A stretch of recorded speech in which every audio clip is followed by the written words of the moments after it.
La Chukatara, c'est la loi de la Torah, de la Paradouma, d'Aber Ami Israël, Veikru Elecha. Veikru Elecha Para Adouma, Tmima, une Paradouma qui est Tmima, c'est-à-dire quoi? Un Bamoum qui n'a pas de défaut, et aussi Yacher, Lo Ala Alea Ol. Chaque mot ici, il y a, je pense, d'après Rabbi Nachman, un sens. Bien sûr, on va essayer, en plus on a commencé en retard, mais on va essayer de voir un petit peu. D'abord, premièrement, il y a un Rashi, le Rashi de Veikru Elecha. Donc le début de Rashi, il dit Leolam inikret Hashemecha. La para, elle s'appelle toujours sur la para de la première qui a été faite, par qui a été faite par Moshe Rabbeinu. C'est la para d'Ouma qu'on doit brûler et les cendres être mélangées avec l'eau vive, l'eau chaim du Beth Amikdash. Et avec cette eau-là, on a aspergé ceux qui avaient la plus grande impureté, ça s'appelle quelle impureté? Impureté Toumatmet. Et grâce à ça, le troisième et septième jour, on les aspergeait, grâce à ça, ils devenaient purs. La para d'Ouma en soi, elle restera toujours incompréhensible à la base, puisqu'elle purifie ceux qui sont impurs, mais aussi l'impurifie ceux qui sont purs. On n'a jamais vu ça.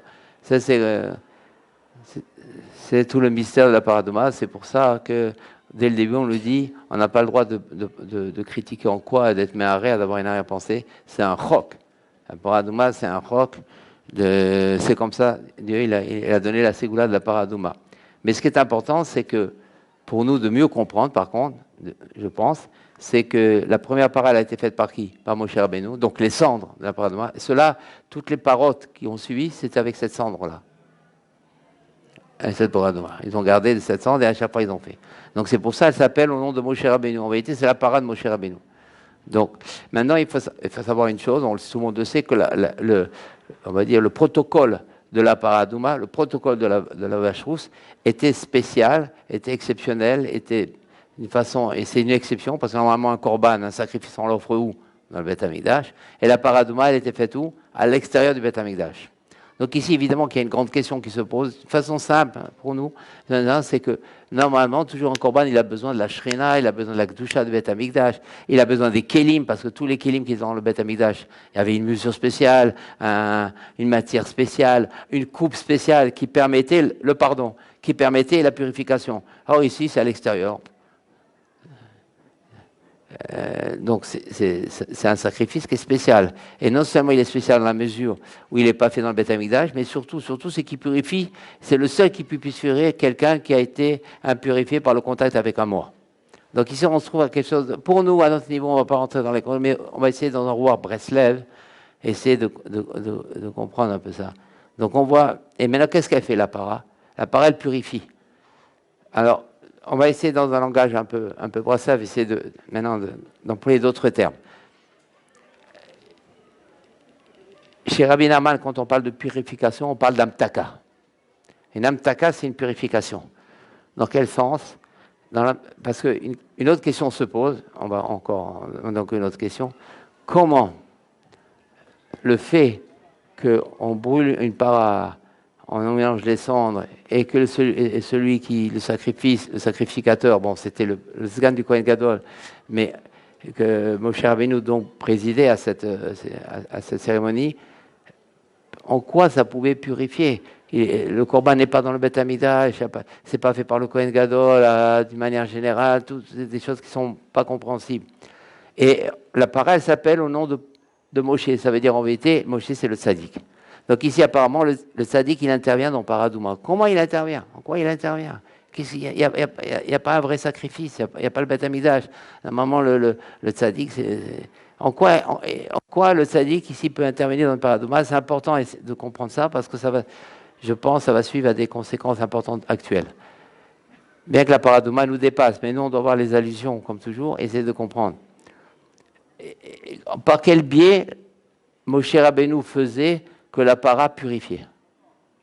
Puisqu'il n'y a pas, c'est pas un sacrifice normal, mais là, c'est autre chose. Et pourquoi à l'extérieur?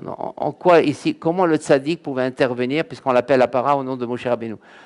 C'est quoi la physique? C'est quoi? Et si on arrive à trouver ça, on trouvera la physique de la purification faite par le tzaddik.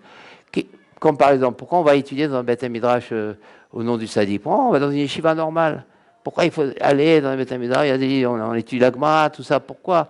C'est différent. En quoi une yeshiva classique, une belle yeshiva qui est très importante et qui est très sérieuse, c'est différent d'un Beth Midrash qui se reconnaît au nom du Sadiq. C'est la même Torah. Parce que puisque la para, on parle de purification, ça veut dire automatiquement le Sadiq, il est lié à la purification. Et apparemment, il n'y a que lui. Comment c'est possible? On va prendre la Gemara, ça ne purifie pas. On va prendre ces questions. Et c'est des questions qui se posent. Pourquoi aller étudier dans le Beth Midrash du Sadiq? On va dans une yeshiva normale. Ils sont super sérieux. Qu'est-ce qu'il fait? Je pense qu'on peut comprendre de ça. Comment? Parce que dans Rabbi Nachman, quand on parle de purification, dans plusieurs endroits, on parle d'amtaka. Amtaka, c'est l'adoucissement. Mais ça veut dire, pour nous, ça veut dire quoi, amtaka? Amtaka, ça veut dire un élargissement d'esprit. Parce que l'amtaka, comment on enlève des dynimes dans la Chassidut Braslav et donc dans le Hémet? Comment les dynimes s'annulent? Par le fait qu'on élargit son esprit. Plus on a du date, comme il est marqué, date yeshlecha, quelqu'un qui a le date, il a tout. Et s'il n'y a pas le date, la Gemara dit makanita, qu'est-ce que ça acquis? C'est-à-dire le date, après on va essayer un peu de plus comprendre, le date c'est la purification. Et pourquoi? Pourquoi le date c'est la purification? Parce que tous les péchés, ils viennent parce qu'on a une étroitesse d'esprit. On n'a pas l'esprit large, ça veut dire qu'on n'a pas du date. Si on avait du date, on ne faudrait jamais. Donc, maintenant, que fait le tzaddik? Lui, il a le date. Donc, comme il a le date, il est le seul à pouvoir élargir notre esprit. Et dès qu'il y a un allègement d'esprit, dès qu'on comprend plus, dès qu'on comprend mieux, il y a déjà une amtaka dinim dans notre vie. Plus notre esprit s'élargit, moins il y a des dinim dans notre vie. Ça, c'est la physique Braslav.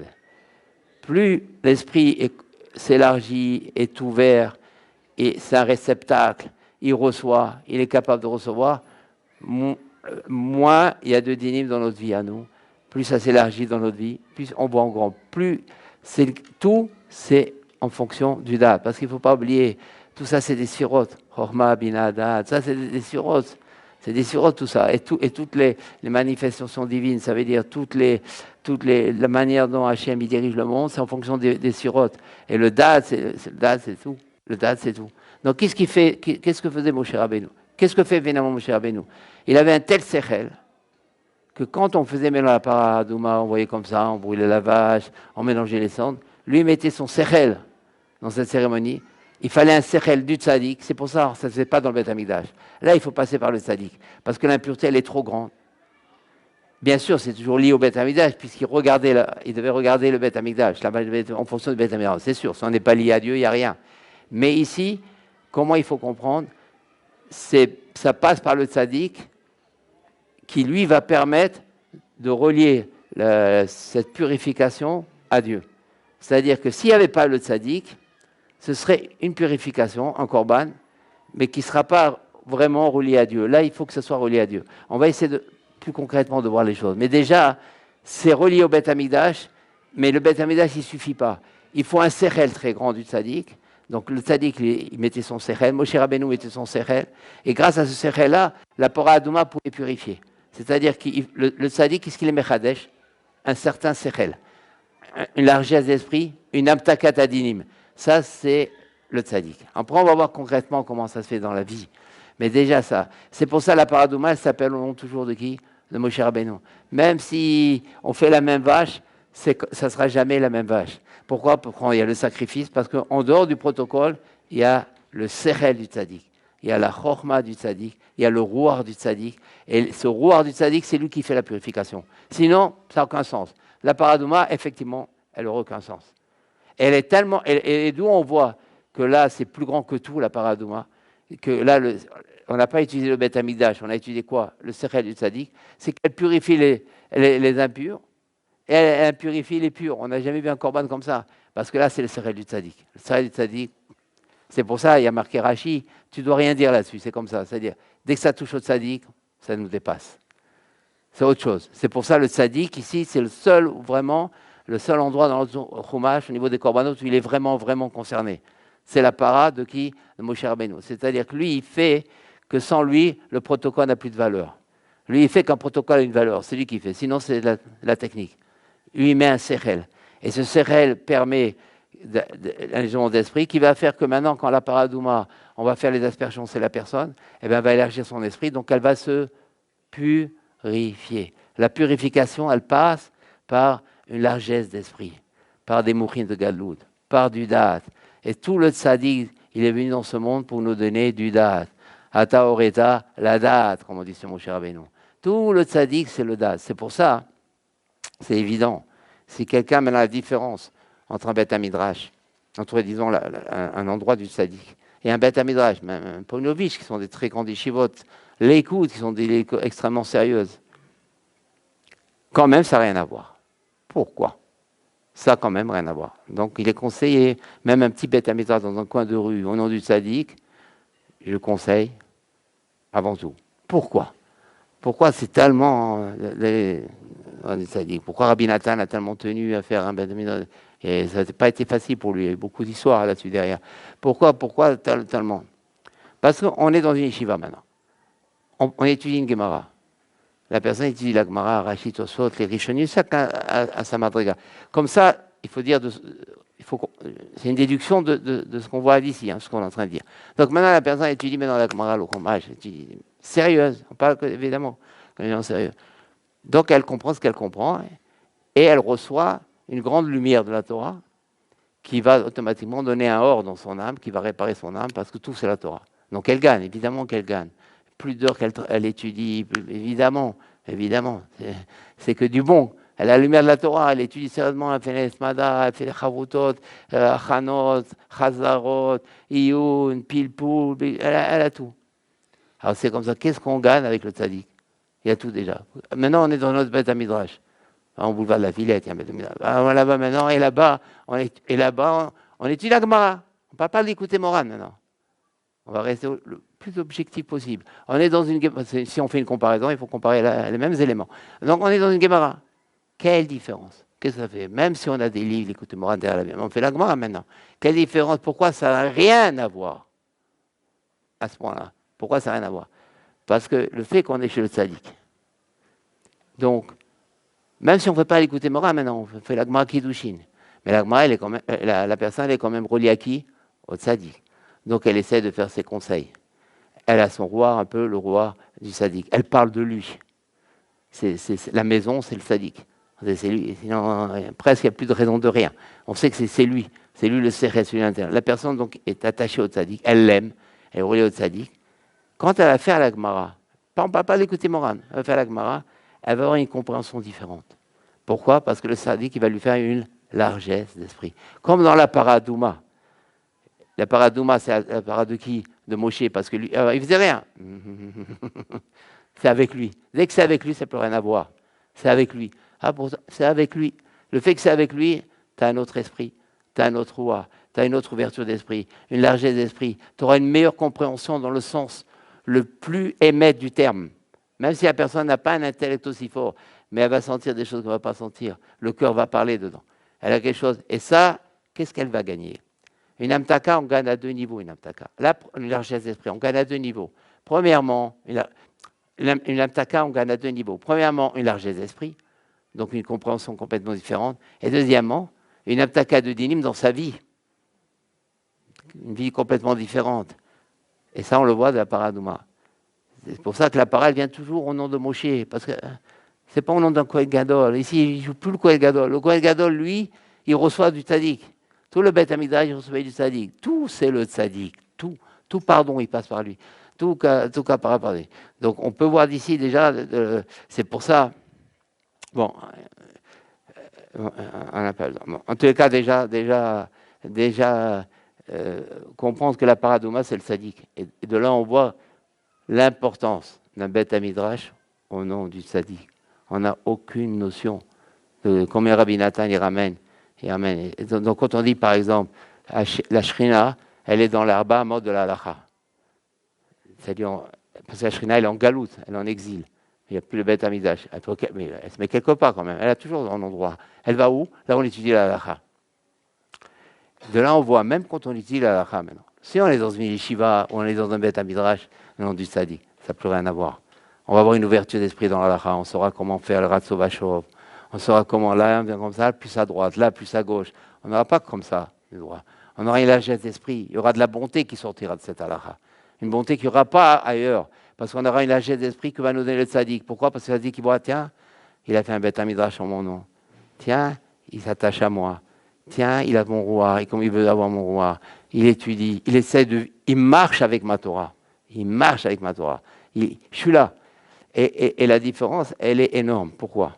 Quand quelqu'un, maintenant, parce que ça va jouer sur la tchouva, pourquoi? Quelqu'un qui est Mekouchar au tzaddik et quelqu'un qui n'est pas Mekouchar au tzaddik. La personne, elle va faire la Mishnah, la Gemara, elle n'est pas Mekouchar au tzaddik. Reuven, il n'est pas Mekouchar. Il n'y a pas de Reuven. Et Reuven, il n'est pas Mekouchar au tzaddik. Il va comprendre ce qu'il va comprendre. Et il est lié à la Torah. Et pour lui, c'est que la Torah. C'est un avrère collèle, il compte que la Torah. Sa femme se sacrifie pour qu'il étudie que la Torah. Donc c'est quelqu'un qui est dans la Torah, à fond.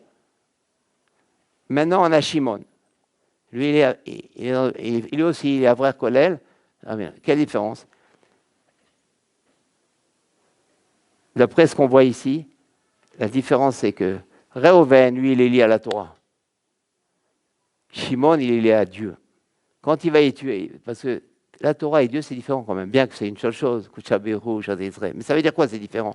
Ça veut dire, quand il va étudier, il va se sentir près de Dieu, il va se rapprocher de Dieu. Il va avoir un amour que l'autre n'aura pas. Il aura une bonté que l'autre n'aura pas. Il va commencer à rentrer dans la gadlout d'Hachem, dans la grandeur d'Hachem.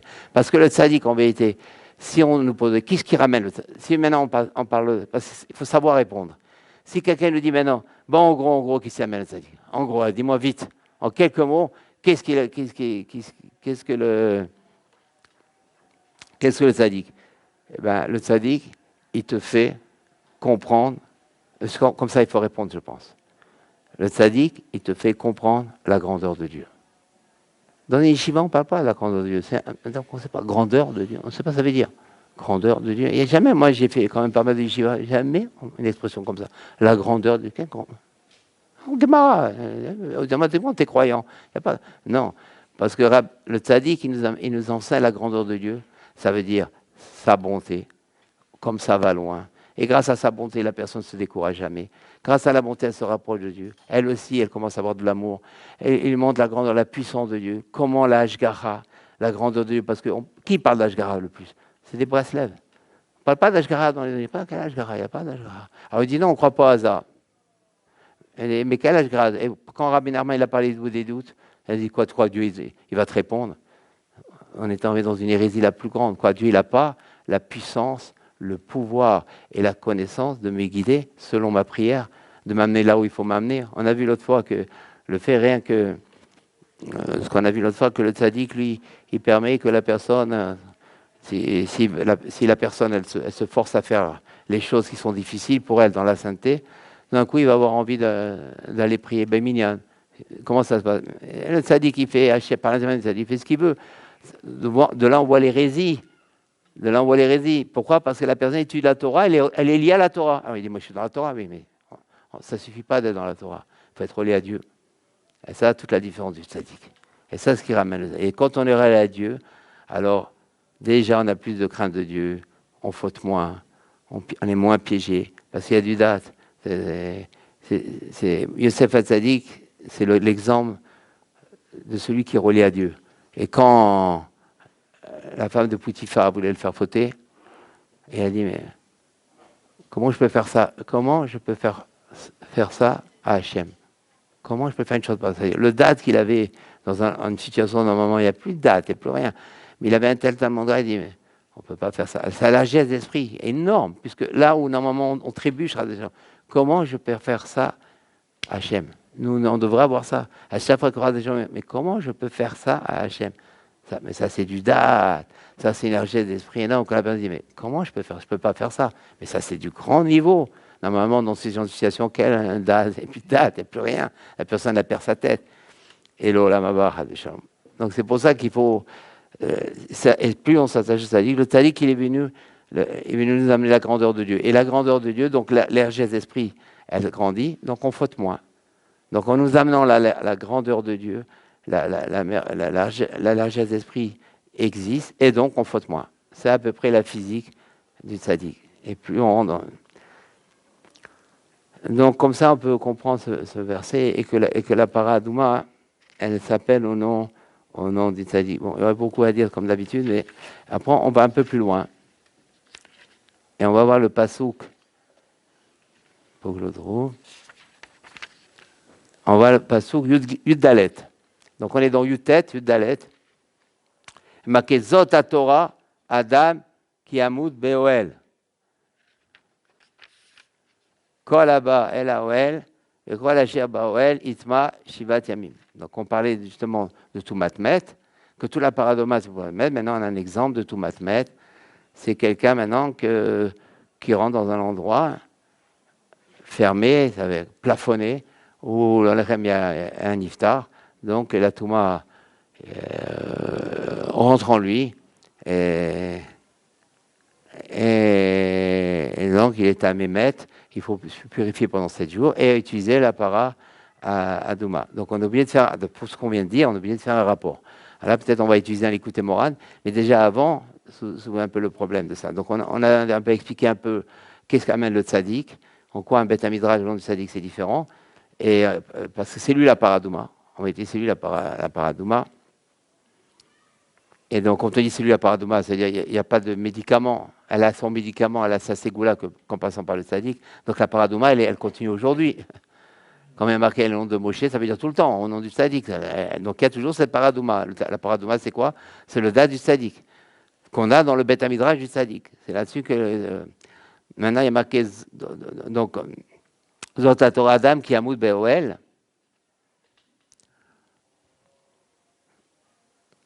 Il y a un l'écouter à la chôte là-dessus qui dit. Alors, d'abord, le pshat. C'est la Torah d'un homme qui meurt dans une tente. Dans une tente, ça veut dire quelque chose de plafonné.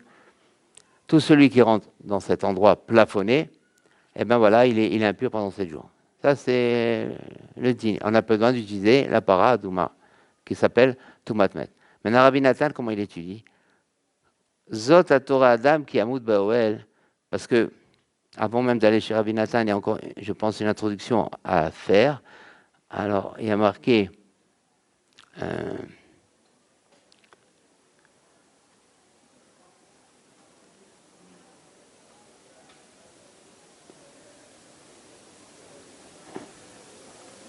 voilà.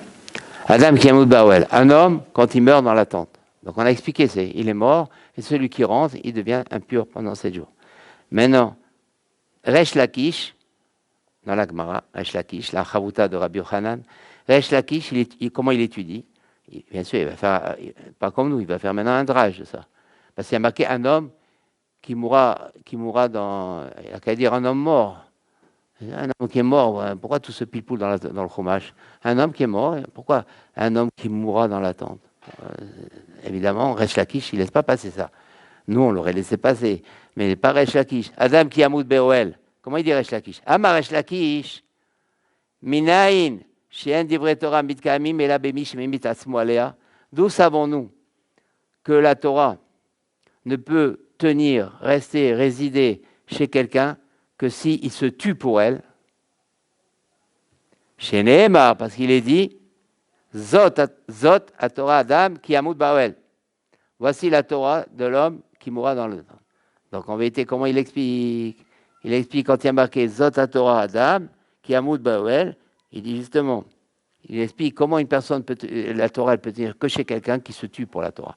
C'est-à-dire, il se sacrifie. Par exemple, il a envie de plaisir, il a envie de lire le journal, par exemple. Et c'est pas simple ce que je vais dire. C'est dur. Il a le journal, il a très envie. Il a la Coupe du Monde et tout. Il est super intéressé. Très dur. Il a attendu ça pendant 4 ans. Et il a dit maintenant, il dit, mais j'ai la Torah. Je vais rester. Alors, si encore, il lit très rapidement, mais le problème, c'est qu'il va rester. Il va lire, après, il a un autre journal, après, il a un autre magazine. Mais en même temps, il a envie, il dit, mais là, c'est la Torah. Alors, chez qui reste la Torah? Celui qui se sacrifie et qui limite tout ce qui est extérieur au limoud. Chacun à son niveau, chacun à ses relatifs, mais qui fait un effort. Qui fait un effort pour au moins montrer que la Torah passe avant. Et pas qu'il reste toute une journée, toute une matinée à regarder des matchs. Il ne peut pas rester 3-4 heures des matchs. C'est pas possible. C'est ça. Au début, il va rester 3-4 heures, il va se languir, il va prier Dieu, Dieu va l'aider. Il regarde encore moins, on regarde moins, et ainsi de suite. En tous les cas, l'important, c'est qu'il fait des efforts. L'important, même s'il n'arrive pas encore, mais c'est qu'il a des envies de se limiter dans ça, c'est déjà très cher aux yeux de Dieu. La personne, elle dit, non, non, il y a la Torah. Tiens, il y a un Likutei, il y a une Gemara, il y a un Rambam. Et la personne, et ça, la Torah, elle reste. C'est ça, se tuer pour la Torah. Comme ça, il explique, Resh Lakish. C'est ça, se tuer dans la Torah. Se tuer la Torah, c'est pas intellectuel, c'est pas une science, c'est pas une matière. La Torah, c'est du sérieux. Il faut que toute la famille soit structurée au niveau de la Torah. Que c'est que la femme doit savoir que le mari, il est venu pour la Torah, donc il est venu pour elle. Parce que aussi, elle a son olam haba par rapport à ce que fait le mari. Mais si elle l'aide, elle a encore plus de olam haba. La femme, elle doit être la plus intéressée à ce que son mari étudie la Torah. Parce que c'est lui qui va lui amener le olam haba. C'est lui, parce qu'elle n'étudie pas la femme. Elle n'a pas un rythme d'études. Donc tout ça, il faut enseigner aux femmes. Et il faut enseigner aussi au mari. Que si ta femme, elle fait des efforts, c'est pas pour aller te promener, elle sacrifie pour toi, c'est à toi aussi. Donc tout ça, on a déjà parlé de ça. Et donc plus la personne, sans tomber dans l'angoisse, parce que le fait qu'elle va se raccrocher au tzaddik, elle va avoir une largesse d'esprit, elle va comprendre après que, évidemment, comme on a expliqué, la Torah, c'est ça qui va lui permettre de faire tchouva. Donc elle va avoir envie d'étudier. Quand quelqu'un, par exemple, c'est dur pour étudier, il va ouvrir une Gemara et dire, il faut que j'étudie la Gemara, je ne peux pas faire autrement. Mais c'est dur pour lui d'aller vers la Gemara. C'est parce qu'encore la personne, elle ne ressent pas que cette Gemara, c'est ça qui va le sauver. C'est ça qui va lui élargir son esprit. C'est ça qui va être Mematek les Dinim. C'est cette Gemara-là qui va lui faire tchouba, qui va lui faire rappeler son passé, qui va savoir où il en est, lui, où il en est dans son couple. Et comme on a expliqué, il faut que ça soit la Torah liée au tzaddik. La Torah liée au tzaddik, c'est ça la Torah. Il lui donne une largesse d'esprit. Et automatiquement, dès qu'une personne, par exemple, elle dit, oh là là, j'ai oublié quelque chose dans mon passé, mais il faut faire tchouba sur ça. Rien qu'elle dit ça, elle aime Matek les dinim, moins de dinim dans sa vie. Elle va mieux comprendre maintenant un livre, un sefer. Elle va avoir plus envie parce que le tzaddik, il va, puisqu'elle a une largesse d'esprit, mais Matek les dinim. C'est une autre physique. C'est ça la différence entre un bête à midrash, entre une yeshiva et un bête à midrash du tzaddik. Ça n'a rien à voir. Et plus une personne va s'attacher à ce tzaddik, et notamment elle va acquérir à la grandeur de Dieu, elle va savoir c'est quoi Dieu un peu. Parce que dans un autre endroit de Torah, on parle de tout sauf de Dieu. C'est le plus grand absent. Même si on parle de Dieu, c'est louche, presque. C'est presque louche. Parce qu'on commence, on a peur. On a peur qu'on va mal parler, on va dire des choses. On parle de Dieu. Et Rabbeinu, il parle que de Dieu. Ouais, il y a la différence. Parce qu'il y a soit on est lié à la Torah, soit on est lié à Dieu. Quelqu'un qui est dans l'Yeshiva, il est lié à la Torah. Quelqu'un qui est avec Rabbeinu, il est lié à Dieu. C'est plus rien à voir. C'est toute la différence. C'est ça toute la Torah du tzaddik. Et donc, quand Resh Lakish dit, c'est tué, maintenant Rabbi Nathan, qu'est-ce qu'il est Mechadesh? Quand Resh Lakish dit que chez qui la Torah elle tient, c'est celui qui se tue pour la Torah, il dit plus que ça, Rabbi Nathan. Ça ne lui suffit pas, ça. Resh Lakish encore, il va descendre, il va expliquer le pshat de Resh Lakish, bien sûr. C'est un chidouche, c'est-à-dire il a le roi Kodesh de Resh Lakish, il le connaît, donc il va expliquer en vérité Resh Lakish. C'est ça le chidouche. Il va expliquer Resh Lakish, mais comme les autres n'ont pas le roi Kodesh, il a dit aucun, quand ils vont étudier, même le plus grand Rishiva, il va étudier Resh Lakish, il va s'arrêter à ça. Même s'il va faire un pilpou, mais toujours dans Resh Lakish, littéral. Mais il va creuser du littéral, en vérité. Il va rester dans du littéral, mais en creusant, parce que c'est un lamdan. Mais toujours dans du littéral. Viens Rabbi Nathan, il va nous sortir de Resh Lakish, ça va nous faire rentrer dans Resh Lakish. Comment il va nous faire rentrer dans Resh Lakish? En vérité, quand Resh Lakish dit, chez qui la Torah elle tient? Chez celui qui se tue pour étudier la Torah dans le Beth Midrash du Tzaddik. C'est de ça que passe Resh Lakish. Sinon, c'est de ça qui va. Ça vaut la peine de tuer, c'est pour le Tzaddik. Ça veut dire pour Rabbi Nathan, ça ne vaut pas encore pas la peine de se tuer pour aller dans une yeshiva. C'est un truc de fou. Un truc de dingue. Mais c'est Rabbi Nathan. Et ça suit très bien avec ce qu'on a précédé avant, avec l'Agdama avant. Il faut se tuer pour étudier dans le Beth Midrash, où il y a des où les personnes sont reliées au tzaddik. Pour ça, il faut se tuer. Pour ça, il faut tout faire. Il faut sacrifier. Il faut, bien sûr, c'est très bien d'aller dans une yeshiva, mais apparemment, d'après Rabbi Nathan, pas forcément se tuer. Il explique, c'est pas moi. C'est quelqu'un, c'est Rabbi Nathan, on écoutait à la route. J'ai découvert ce matin. Mais c'est un Rabbi Nathan énorme. Donc comme ça, il fait le pshat. Maintenant, on comprend. Parce que le fait qu'il va se tuer pour le tzaddik, dans la Torah du tzaddik, donc il va avoir une largesse d'esprit, donc il va avoir une amtaka, donc il va moins fauter. Parce que tout le but, c'est de ne pas fauter. Tout le but, c'est de ne pas fauter. Mais si mon esprit il est encore étroit, j'ai pas de patience, je dis, tiens, je ne tiendrai pas, je vais tomber, je ne peux pas tenir. La personne, elle tombe. Mais quand une personne a une largesse d'esprit, il dit, mais moi, je tiendrai, moi. Rien je tiendrai. Comme il a fait Yosef Hatzadik, comment il a fait Yosef Hatzadik, c'est sûr, c'est un exemple pour nous, mais on apprend. Il a dit, mais je peux faire ça à Dieu. Parce que lui, il n'était pas relié à la Torah, bien qu'il avait appris la Torah avec Yaakov Avinu, beaucoup plus encore que ses frères. Mais lui, si c'était qu'à la Torah, il n'aurait pas dit Dieu, il aurait dit, je ne peux pas tenir. Mais comme lui, il était relié à Dieu, il a dit, je ne peux pas faire ça à Dieu. Il n'a pas parlé de Torah, il n'a pas parlé de Rachid Tosot, Shuranaru, il n'a pas parlé de tout ça, de Chefetz Chaim, Mishnah Berurah, il n'a pas parlé de ça. Il n'a parlé que de Dieu. Il a dit, je ne peux pas faire ça à Dieu. Voilà, ça, ça s'appelle étudier dans la Torah du tzaddik, parce qu'il a étudié avec Yaakov Avinu, qui est le tzaddik, et il a étudié ce que n'ont pas étudié les autres frères. C'est-à-dire que Yaakov Avinu, quand il a enseigné la Torah, parce qu'il y a un Rashi, il faut être bien médaillé de Rashi dans Toldos, c'est un Rashi, je pense. Qu'est-ce que je suis pour dire ça, mais je le ressens quand même. Il y a un Rashi dans le Chumash, ce Toldot. Quand il parle de la Torah qu'a appris Yosef chez son père Yaakov, il a dit, il a donné la Torah de Shem Ve'ever. Shem Ve'ever, c'était les tzadikim de l'époque. Ils avaient une yeshiva. C'est là-bas que Rivka s'est rendu pour savoir ce qui se passait dans son ventre. C'était les tzadikim de l'époque. Shem Ve'ever. Ça veut dire, maintenant, dans notre langage aujourd'hui, maintenant on étudie Rashi, c'est qu'en vérité, Yosef, à la différence des autres frères, quand il a tué la Torah, lui, il a tué la Torah du tzadik. Donc il a été relié à qui? À Dieu. C'est pour ça, quand il était devant la femme de Poutifar, il a dit, moi, je ne peux pas faire ça à Dieu. Mais simplement, comme il disait, je ne peux pas faire ça à mon père, je ne peux pas faire ça à mon ami. Comme on dit, je ne peux pas faire ça à ma femme. Il n'y a pas de chorma, il n'y a pas de Rachid Tosot. C'est simple. Quand c'est simple comme ça, c'est du solide. Il n'y a pas de chorma, il n'y a pas de logique, il n'y a pas de test. Je ne peux pas faire ça. Arriver à ça.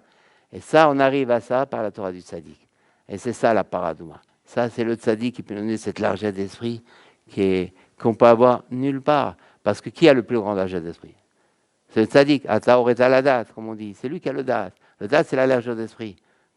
Donc c'est pour ça, on peut comprendre maintenant ce que dirait Resh Lakish, Aliba de Rabbi Nathan. Parce qu'il faut se tuer. Donc pour ça, il faut se tuer. On ne peut pas élargir notre esprit comme ça en disant, il faut se tuer. Et là, il y a tous les sacrifices, toutes les choses qu'il faut faire. C'est pour ça, Rabbi Nathan s'est énormément sacrifié pendant de longues années pour faire le Beth HaMidrash à Ouman.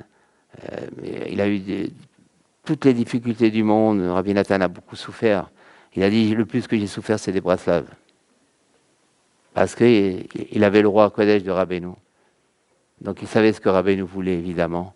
Et les autres qui ne l'avaient pas, ce roi Kodesh, pensaient qu'il jouait les rebeux. Alors que Rabbi Nathan, c'est bien la chose qu'il n'a pas joué, le rebeu. Donc ça, de Rabbi Nathan, on voit le Beth HaMidrash fait par. Donc on comprend maintenant, comme on a dit dans le passouk Zot Torah Adam, qui est Amoud Baoel, il y a ici maintenant, il y a un enseignement de Rabbi Shimon Bar Yochai. On va essayer peu à peu de localiser dans notre tête ce qu'on est en train de dire, parce qu'après on va essayer de reprendre. Nous, on a parlé maintenant de Resh Lakish. Et on a amené Rabbi Nathan, comment il explique Resh Lakish. Dans le même verset, dans les mêmes mots, comment Rabbi Shimon Bar Yochai, c'est le tzaddik, c'est le Zohar, comment lui il voit ce verset-là. Et forcément, puisque Rabbi Nachman a expliqué Resh Lakish, Rabbi Nathan, il a expliqué Resh Lakish. Sur un verset que Rabbi Shimon Bar Yochai va expliquer, autrement ils sont liés les deux. Donc ils sont inséparables. Le pshat de parce qu'il fait des chibourim, le tzaddik, c'est ça, on a dit les gerbes. Donc il amène un Resh Lakish, Rabbi Nathan, sur le même verset qu'on va voir maintenant, l'enseignement sur lequel repose l'enseignement de qui? De Rabbi Shimon Bar Yochai. Ça veut dire en vérité, il fait un rapport entre les deux qu'on va essayer de faire. Donc on va aller doucement. Rabbi Nathan, il a expliqué quoi dans Resh Lakish?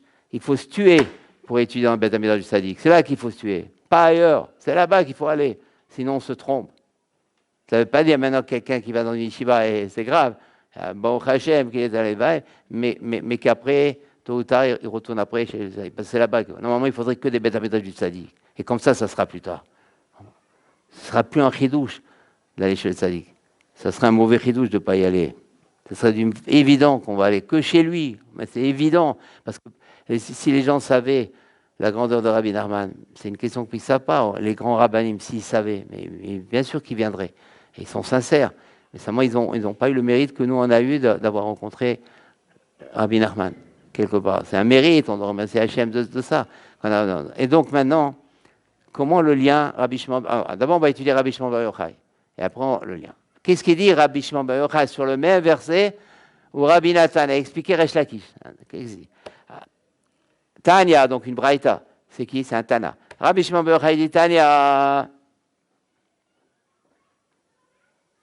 Rabbi Shimon Bar Yochai Omer. Rabbi Shimon a dit Kivre Ovde Kochavim, les tombes des non-juifs, un Metameim Beoel. La tombe d'un non-juif, il ne rend pas Tamé Beoel. Tirtib, parce qu'il est marqué Adam qui amoud Beoel, Urtib, Veten Tsoni, Ton Mariti, Adam, Atem Kurim Adam, Veen Ovde Kochavim Kurim Adam. On va aller doucement. Il y a une braïta dans la Gemara, dans Yevamot. Un braïta nous enseigne comme ça. Rabbi Shimon Bar Yochai, c'est lui qui parle. Qu'est-ce qu'il nous enseigne Rabbi Shimon Bar Yochai? Il dit les kivrés. Kivrés, c'est les tombes. Des Ovde Kochavim, comme on a dit, dès que c'est plafonné, il y a une tente, automatiquement, et donc l'impureté, là où il y a un homme, il reçoit l'impureté. Il y a un mort, il y a un vivant, le vivant dans l'impureté. Maintenant, c'est pas forcément qu'il y a un plafond en pierre. Même si, par exemple, il y a une impureté maintenant, et la personne a fait comme ça, elle se penche, il devient une tente, lui. Donc, s'il y a quelqu'un, par exemple, un aliment cachère et une impureté, un aliment, il va prendre une impureté. Une tente, ça ne veut pas dire un plafond. La Toumat Oel, ça veut dire Oel. Elle peut être en tissu, notre corps, il peut être Oel. Notre corps, dès qu'il y a cette physique-là, ce qui est à l'intérieur va prendre l'impureté de ce qu'il y a aussi à l'intérieur. C'est comme on voit ici. Bon. Maintenant, il dit Rabbi Shimon Bar Yochai, il dit les tombes des goïms, les tombes des non-juifs, même si quelqu'un il se penche comme ça sur la tombe, c'est un mort, il y a un cadavre. Si maintenant il se penche comme ça, il ne reçoit pas l'impureté. Par contre, on sait que si par exemple c'est la tombe d'un juif et que le juif fait comme ça, le vivant il fait comme ça, il reçoit l'impureté. Normalement, quand on se penche sur une tombe pour mettre des pierres, il y a l'impureté, mais comme on est déjà impur, plus ou moins, ça ne joue plus aujourd'hui. Mais à l'époque, ce n'était pas comme ça. Il faisait très attention de ne pas faire ça, et s'il faisait ça, tout de suite il allait se purifier parce qu'il disait, etc. Ça s'appelle Toumat Oel. C'est important de dire Oel, on va voir. Toumat Oel. Toumat Oel. L'impureté de la tente. Donc, il dit Rabbi Shimon Bar Yochai, si maintenant quelqu'un il se penche sur la tombe d'un non-juif, il ne reçoit pas l'impureté. Par contre, s'il se penche sur la tombe d'un juif, il reçoit l'impureté. Et d'où il sait ça, Rabbi Shimon Bar Yochai? Rabbi Shimon, il dit pourquoi pour ça? Il dit parce qu'il y a marqué Adam qui amoud Baoel, c'est le verset qu'on vient de voir ici. C'est le verset sur lequel on a fait Resh Lakish, Rabbi Nathan. Il faut se retenir. Il dit maintenant, il est marqué Adam qui amoud Baoel, un homme, quand il mourra dans la tente. C'est Rabbi Shimon Bar Yochai qui parle maintenant. Un homme qui mourra dans la tente. D'accord? Et un autre verset, il va faire une Gzera Shabbat. Et un autre verset, il y a marqué Veiten Tsoni, Ton Marité, Atem. Il y a marqué un autre passouk maintenant dans Yecheskel. Il y a marqué Veiten Tsoni, Ton Mariti. Et dans mon troupeau de Adam, Atem. Parce que vous êtes Adam. Atem, Kurim, Adam. Ven of the Kurim, Adam. Il y a marqué Adam. Parce que dans ce verset-là, on parle des Juifs. Il y a marqué vous êtes des hommes. De là, il a dit Rabbi Shimon Bar Yochai. Donc, qui est un homme? Un Juif. Un non-juif, ce n'est pas considéré dans homme. On va voir ce que ça veut dire, pas homme. Il n'est pas considéré dans homme. Ça, c'est comme ça, Rabbi Shimon Bar Yochai. Parce qu'il y a marqué Oel, ici. Et il y a marqué là-bas aussi, comment c'est marqué? Il dit Rabbi Shimon bar Yochai, Kivret tzadikim, en metamim be'oel, dirtiv, ki amudam be'oel, dirtiv atem tzonim adem atam, atem kurim. Il fait Gzara Shava avec Adam, Adam. Là, il y a marqué Adam, dans ce verset, on parle de celui qui meurt dans une tente, donc automatiquement il y a une impureté. Et là-bas, dans le verset, il y a marqué aussi Adam, et là-bas on parle du juif. Donc Adam, Adam. Donc quand on parle ici de l'homme, on parle d'un juif. De là, il apprend que Touma Toel, comme on a dit dans ce verset, elle rend impure uniquement quoi?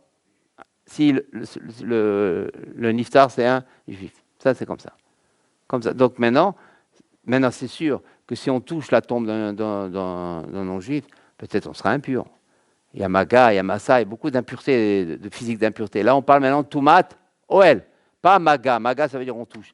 Peut-être si un juif, maintenant, il touche la tombe d'un non-juif, peut-être là, il est impur. Si un juif, par exemple, il lève un juif, un non-juif mort, il le lève, là, il devient impur. Quand est-ce qu'il n'est pas impur? Dans Toumat Oel, c'est-à-dire, il ne touche pas, il ne lève pas, simplement, il se penche. Ou alors, il va dans un Kohen, il peut aller dans un hôpital où il y a un non-juif qui est mort.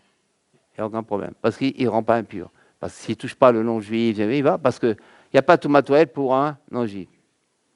Donc, maintenant, alors, nous on a dit qu'on doit faire un rapport. Donc ici, si on fait le rapport, il faut aller jusqu'au bout du rapport. Quand on fait un rapport, il faut aller jusqu'au bout. On va faire une petite révision avant de continuer le rapport. On a un verset d'abord, ici, qui nous parle, un homme, quand il mourra dans une tente. Il dit, Resh Lakish, ça veut dire quoi? Il ne va pas mourir. Ça veut dire qu'il va se tuer pour étudier la Torah. Il va se sacrifier, il va faire toujours placer la Torah avant, le plus qu'il peut. C'est la Torah, il est venu pour la Torah, il est venu pour la réparation de son âme. Il est venu pour amener sa femme dans l'Olam Haba. Il est venu pour tout ça. Donc c'est ça la Torah le plus important. Il est venu pour réparer son âme. C'est pour ça. Il faut qu'il viens à Rabbi Nathan, il dit, mais non, ça ne suffit pas de dire ça. En vérité, quand il veut dire Resh Lakish que quoi? Il faut se tuer pour la Torah du Torah dans le Beth Midrash du Tzadik. Il ne parle pas du l'écouter Moran, mais dans le Beth Midrash du Tzadik. C'est très important ça. Il faut se dérébouiller. Ça ne veut pas dire qu'on ne doit pas étudier la Gemara, ça ne veut pas dire qu'on ne doit pas étudier le Shulchan Arour. Il faut faire attention ici. C'est de là on voit. On ne voit pas ici, de l'écouter Moran. On ne peut pas l'écouter Moran. Mais on ne peut pas l'écouter Torah. Tu vas dans le Beth Midrash du Tzadik, Gemara, Chumash, Shulchan Arour, Beth Yosef. Là, c'est important ça, c'est très important. C'est un dérébouille là. Et là, voilà, tu dois te tuer pour ça. Pour ça, ouais, c'est ça. Comment on dit, ça vaut la peine. Là, ça vaut le coup. Là, pour ça, oui. Pour ça, tu peux y aller. Dans le même verset, Rabbi Shimon bar Yochai nous enseigne que quand on parle de l'homme qui mourra dans la tente, on parle d'un juif. Mais un non-juif, non. C'est deux enseignements. Donc, si on va jusqu'au bout, maintenant, derrière notre table, maintenant, on va continuer le chemin. Jusqu'ici, c'est clair. Maintenant, on va continuer un chemin. À mon avis, une révolution, c'est que si on va jusqu'au bout de la chose, d'après ça, il y a qu'un pour Rabbi Shimon bar Yochai, être juif, être un homme, on ne peut pas être un homme si on n'est pas un juif. D'accord? C'est incompréhensible, ça. Vous dites ça à un non-juif, et même à un juif, même à nous. En quoi c'est des hommes, exactement la même chose. Donc comment Rabbi Shimon bar Yochai, il a étudié l'homme? Et beaucoup, j'ai vu dans le Torah Mima, il demande sur Rabbi Shimon bar Yochai, tout le monde demande une question sur Rabbi Shimon bar Yochai, il dit on ne comprend pas Rabbi Shimon bar Yochai. Mais Adam, c'est marqué plein de fois dans la Torah. Et on parle aussi du non-juif. Par exemple, il y a une Gemara qui dit, même, il y a marqué Adam, même un non-juif qui étudie la Torah, c'est quelque chose. Alors, on va voir que ça veut dire quoi. C'est-à-dire dans ces trucs, bon, c'est pas notamment le lien. Et il dit, oh, là-bas, ça aussi, ça parle du non-juif. Donc, où Rabbi Shimon bar Yochai, il voit Adam, ça parle du non-juif. Et il faut faire attention, il n'y a pas marqué à Adam. Il y a marqué Adam. Ça veut dire, pour Rabbi Shimon bar Yochai, à chaque fois qu'il y a marqué Adam, pas à Adam, pas l'homme, homme. À chaque fois qu'il y a marqué homme, égale juif. Quand il y a marqué l'homme, ça peut être aussi le non-juif. Ça veut dire que, bien qu'en français on ne fait pas la différence, mais dans Rabbi Shimon bar Yochai, une différence totale, il y a une différence monumentale entre l'homme et un homme, bien que nous on ne comprend pas. une différence fondamentale entre l'homme. L'homme, ça peut être un non-juif. Mais un homme, c'est qu'un juif. Alors, c'est quoi un homme? Bon, alors, j'avoue que je n'ai pas l'écoute morale, j'étais un peu pris toute la journée. S'il y a un écoute morale à me prêter, je voulais faire des feuilles, mais j'ai été déparé un écoute morale, le premier, la 101. J'étais complètement... je sais pas. Je voulais faire des feuilles, mais j'ai pas eu le...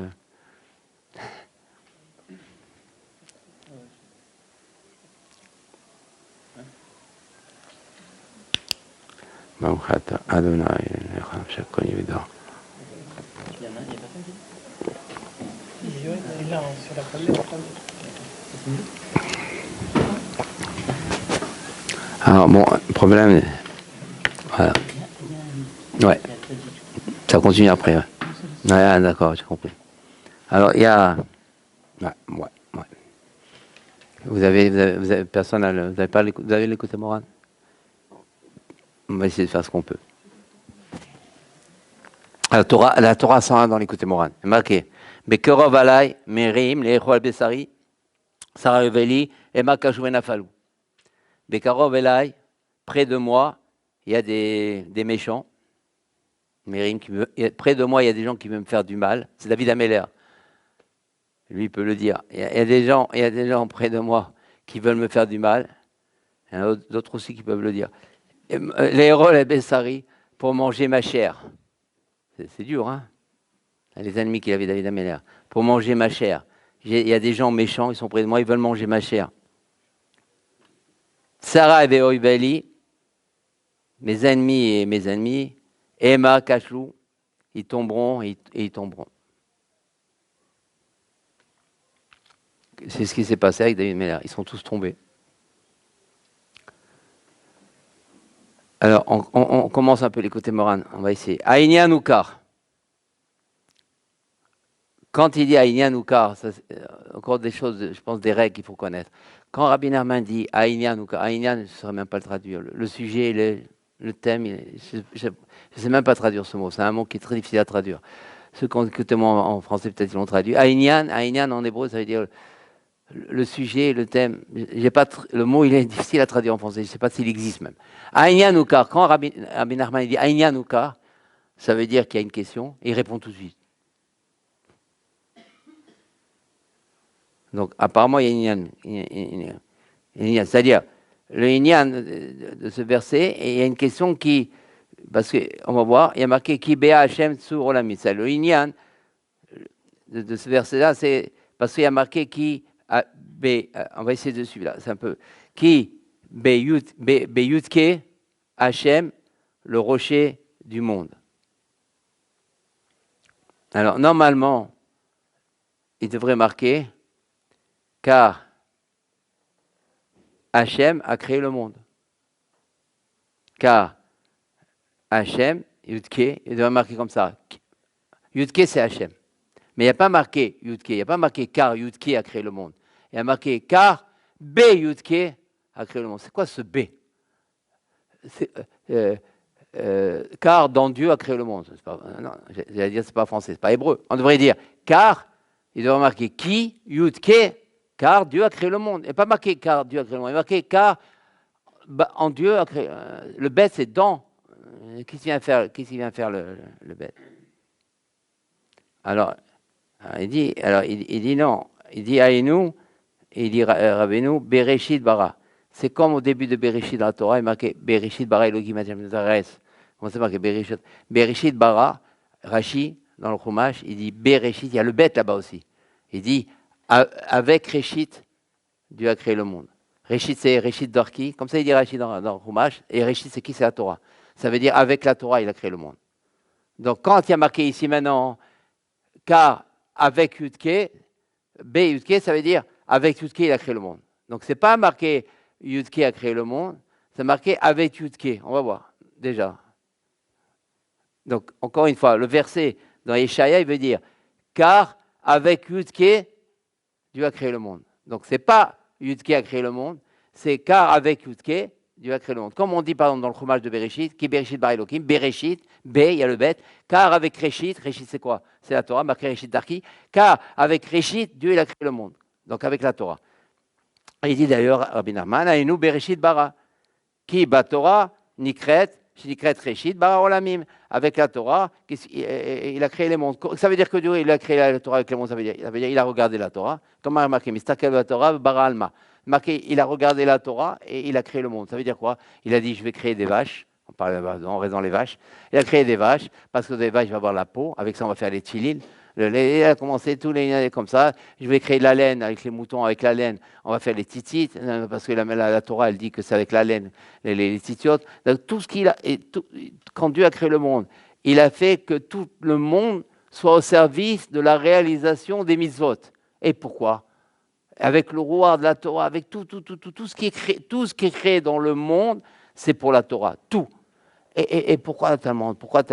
Parce que quand Dieu il a créé, et ça encore, ça fait partie encore de la Torah du Tzaddik, quand Dieu il a créé le monde, il a créé pour l'homme, il a créé pour le juif. Ça veut dire quoi? Ça veut dire qu'il a créé pour réparer son âme. On est venu ici, on est des réparateurs. Un juif, c'est un réparateur. Et ça, il n'y a que le Tzaddik qui dit ça. Donc, pour puisse réparer son âme, il fallait toutes les possibilités, tout le confort pour qu'il puisse. S'il n'y avait pas la laine, là, il n'existerait pas dans le monde. Il n'y aurait pas des tzitzit. De Gilgoul en Gilgoul, il reviendra toujours. Il ne sera jamais réparé son âme. Pour réparer son âme, il faut les mitzvot. Il faut l'étude qu'il faut. Et ça, c'est le tzaddik qui dans un. Personne n'aura aucun endroit dit réparer ton âme. Réparer mon âme. Jamais. Il n'y a que le tzaddik qui emploie des termes comme ça. Il n'y a que lui. Donc, quand Dieu il a créé le monde, il a regardé la Torah, parce que grâce à la Torah, la personne va pouvoir réparer son âme. On ne sait pas, nous on dit, bon, je suis religieux, je fais Shabbat. Mais ce n'est pas ça le but. Le but, c'est de réparer son âme. Que quand on part dans 120 ans, on va jouir de Dieu, et on ne va plus revenir, et on va voir la maïten. C'est ça la foi. La foi, ce n'est pas ce monde-ci. La foi, c'est le monde d'ailleurs. Quand Rabbi Nathan, il est parti, la joie qu'il avait. Il a dit, je pars avec Mélissa, il savait que... J'ai entendu un Rabrassa un jour qu'il a dit, mais quelle joie! Il a dit, on va se retrouver dans l'Olam Haemet. Mais c'est la plus grande joie, ça. Il était sûr de lui, Baruch Hashem. Mais c'est ça, Sarah Braslav, je lui fais confiance. Il l'a dit, et avec Rabbeinu, il fait confiance. Donc ici, quand Dieu il a créé le monde, il a regardé quoi? La Torah. Ah, je ne sais plus comment on fait là.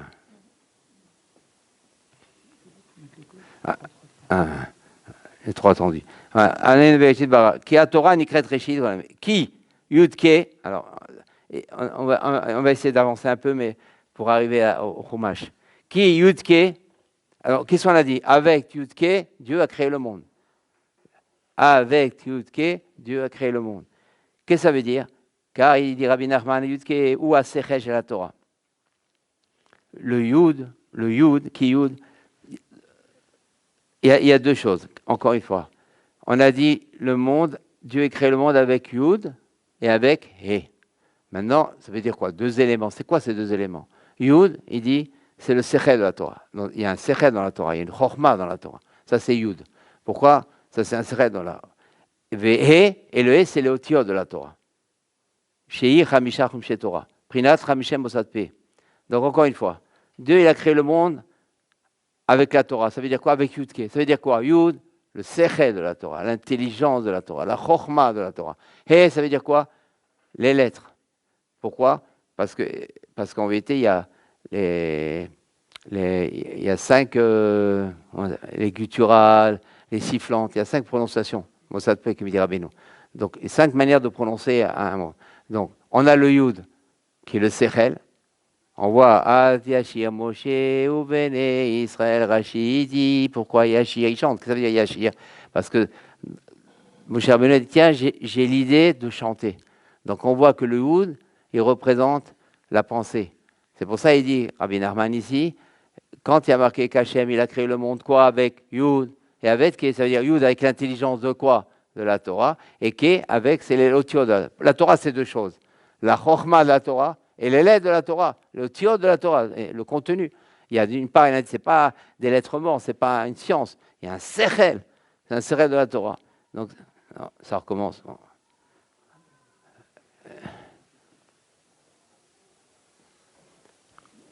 C'est-à-dire qu'il faut que j'appuie tout le temps, non? Comme ça. Si, apparemment. Voilà. Chazak.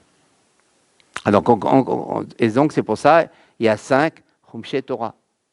Il y a 5 livres de la Torah. Parce qu'il y a dans la Torah. Baïnu, Beyudke, et Tsur Alamim. Aïnu, Beatorah, Shim, Ikret, Yudke. Barak Alamim. Kéditiv, Adam, maintenant, Urtiv. Ça commence. Donc, en il ne va plus s'arrêter là. En vérité, lui, ce qu'il veut Rabbeinu, c'est expliquer le verset à sa manière. Il y a marqué dans Yevamot. Abishman Vayochai. Et avec le passouk de Reshaki surtout. Atem Keruim Adam. Vous appelez Adam. Ce qu'on a vu, c'est vous qui appelez Adam. Ve'en Akum, Abishman Vayochai. Et le nom juif ne s'appelle pas Adam. Donc maintenant, Rabbi Nachman va expliquer le sod de Adam. C'est quoi l'homme et c'est quoi un homme? Ki yesh alpin, shivim alpin neirim, ve'yesh shivim alpin chashuchim. On va essayer de... C'est très laconique, Rabbi Nachman, dans cette Torah.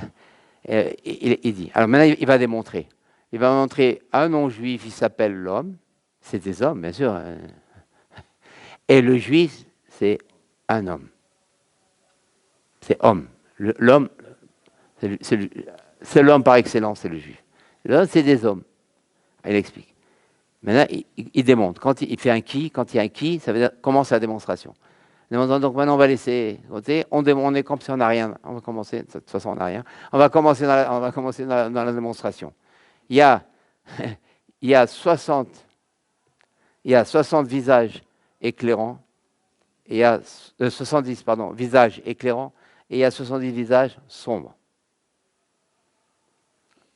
Comme ça. C'est ça? Voilà. Il y a 70 visages éclairants. Et il y a des visages qui vont nous éclairer, qui vont nous faire du bien, qui vont nous purifier, qui vont nous enlever l'état à vote. Comme ça, à mon avis, il faut comprendre. De la suite, comme ça, je comprends. Qui vont nous enlever l'état à vote, qui vont nous sortir des mauvais désirs.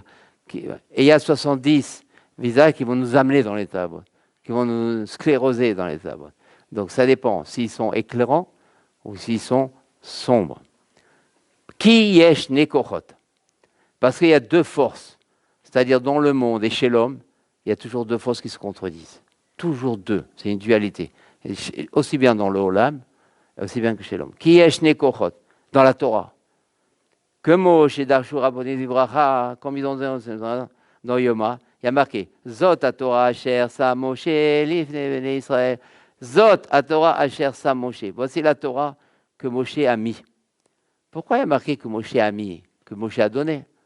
Pourquoi il y a marqué? C'est le diouk de la Gemara. Il y a marqué, on devrait nous le dire à chaque fois qu'on lève la Torah, on dit, dans ta Torah, ça, on devrait avoir cette question. Ça, Moshe, c'est-à-dire, dans ta Torah que Dieu a posé à Mi, il a donné.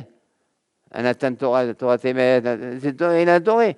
Donc, mais la Gemara, nous on passe, la Gemara elle passe pas. Elle dit, quand il y a marqué Sam, en vérité, qu'est-ce que ça veut dire? Donc Sam, c'est un Shin, il se transforme en Samer, et ça veut dire que quoi? Ça veut dire que Zacha Nasesam Chaim, le Zacha Nasesam Avet.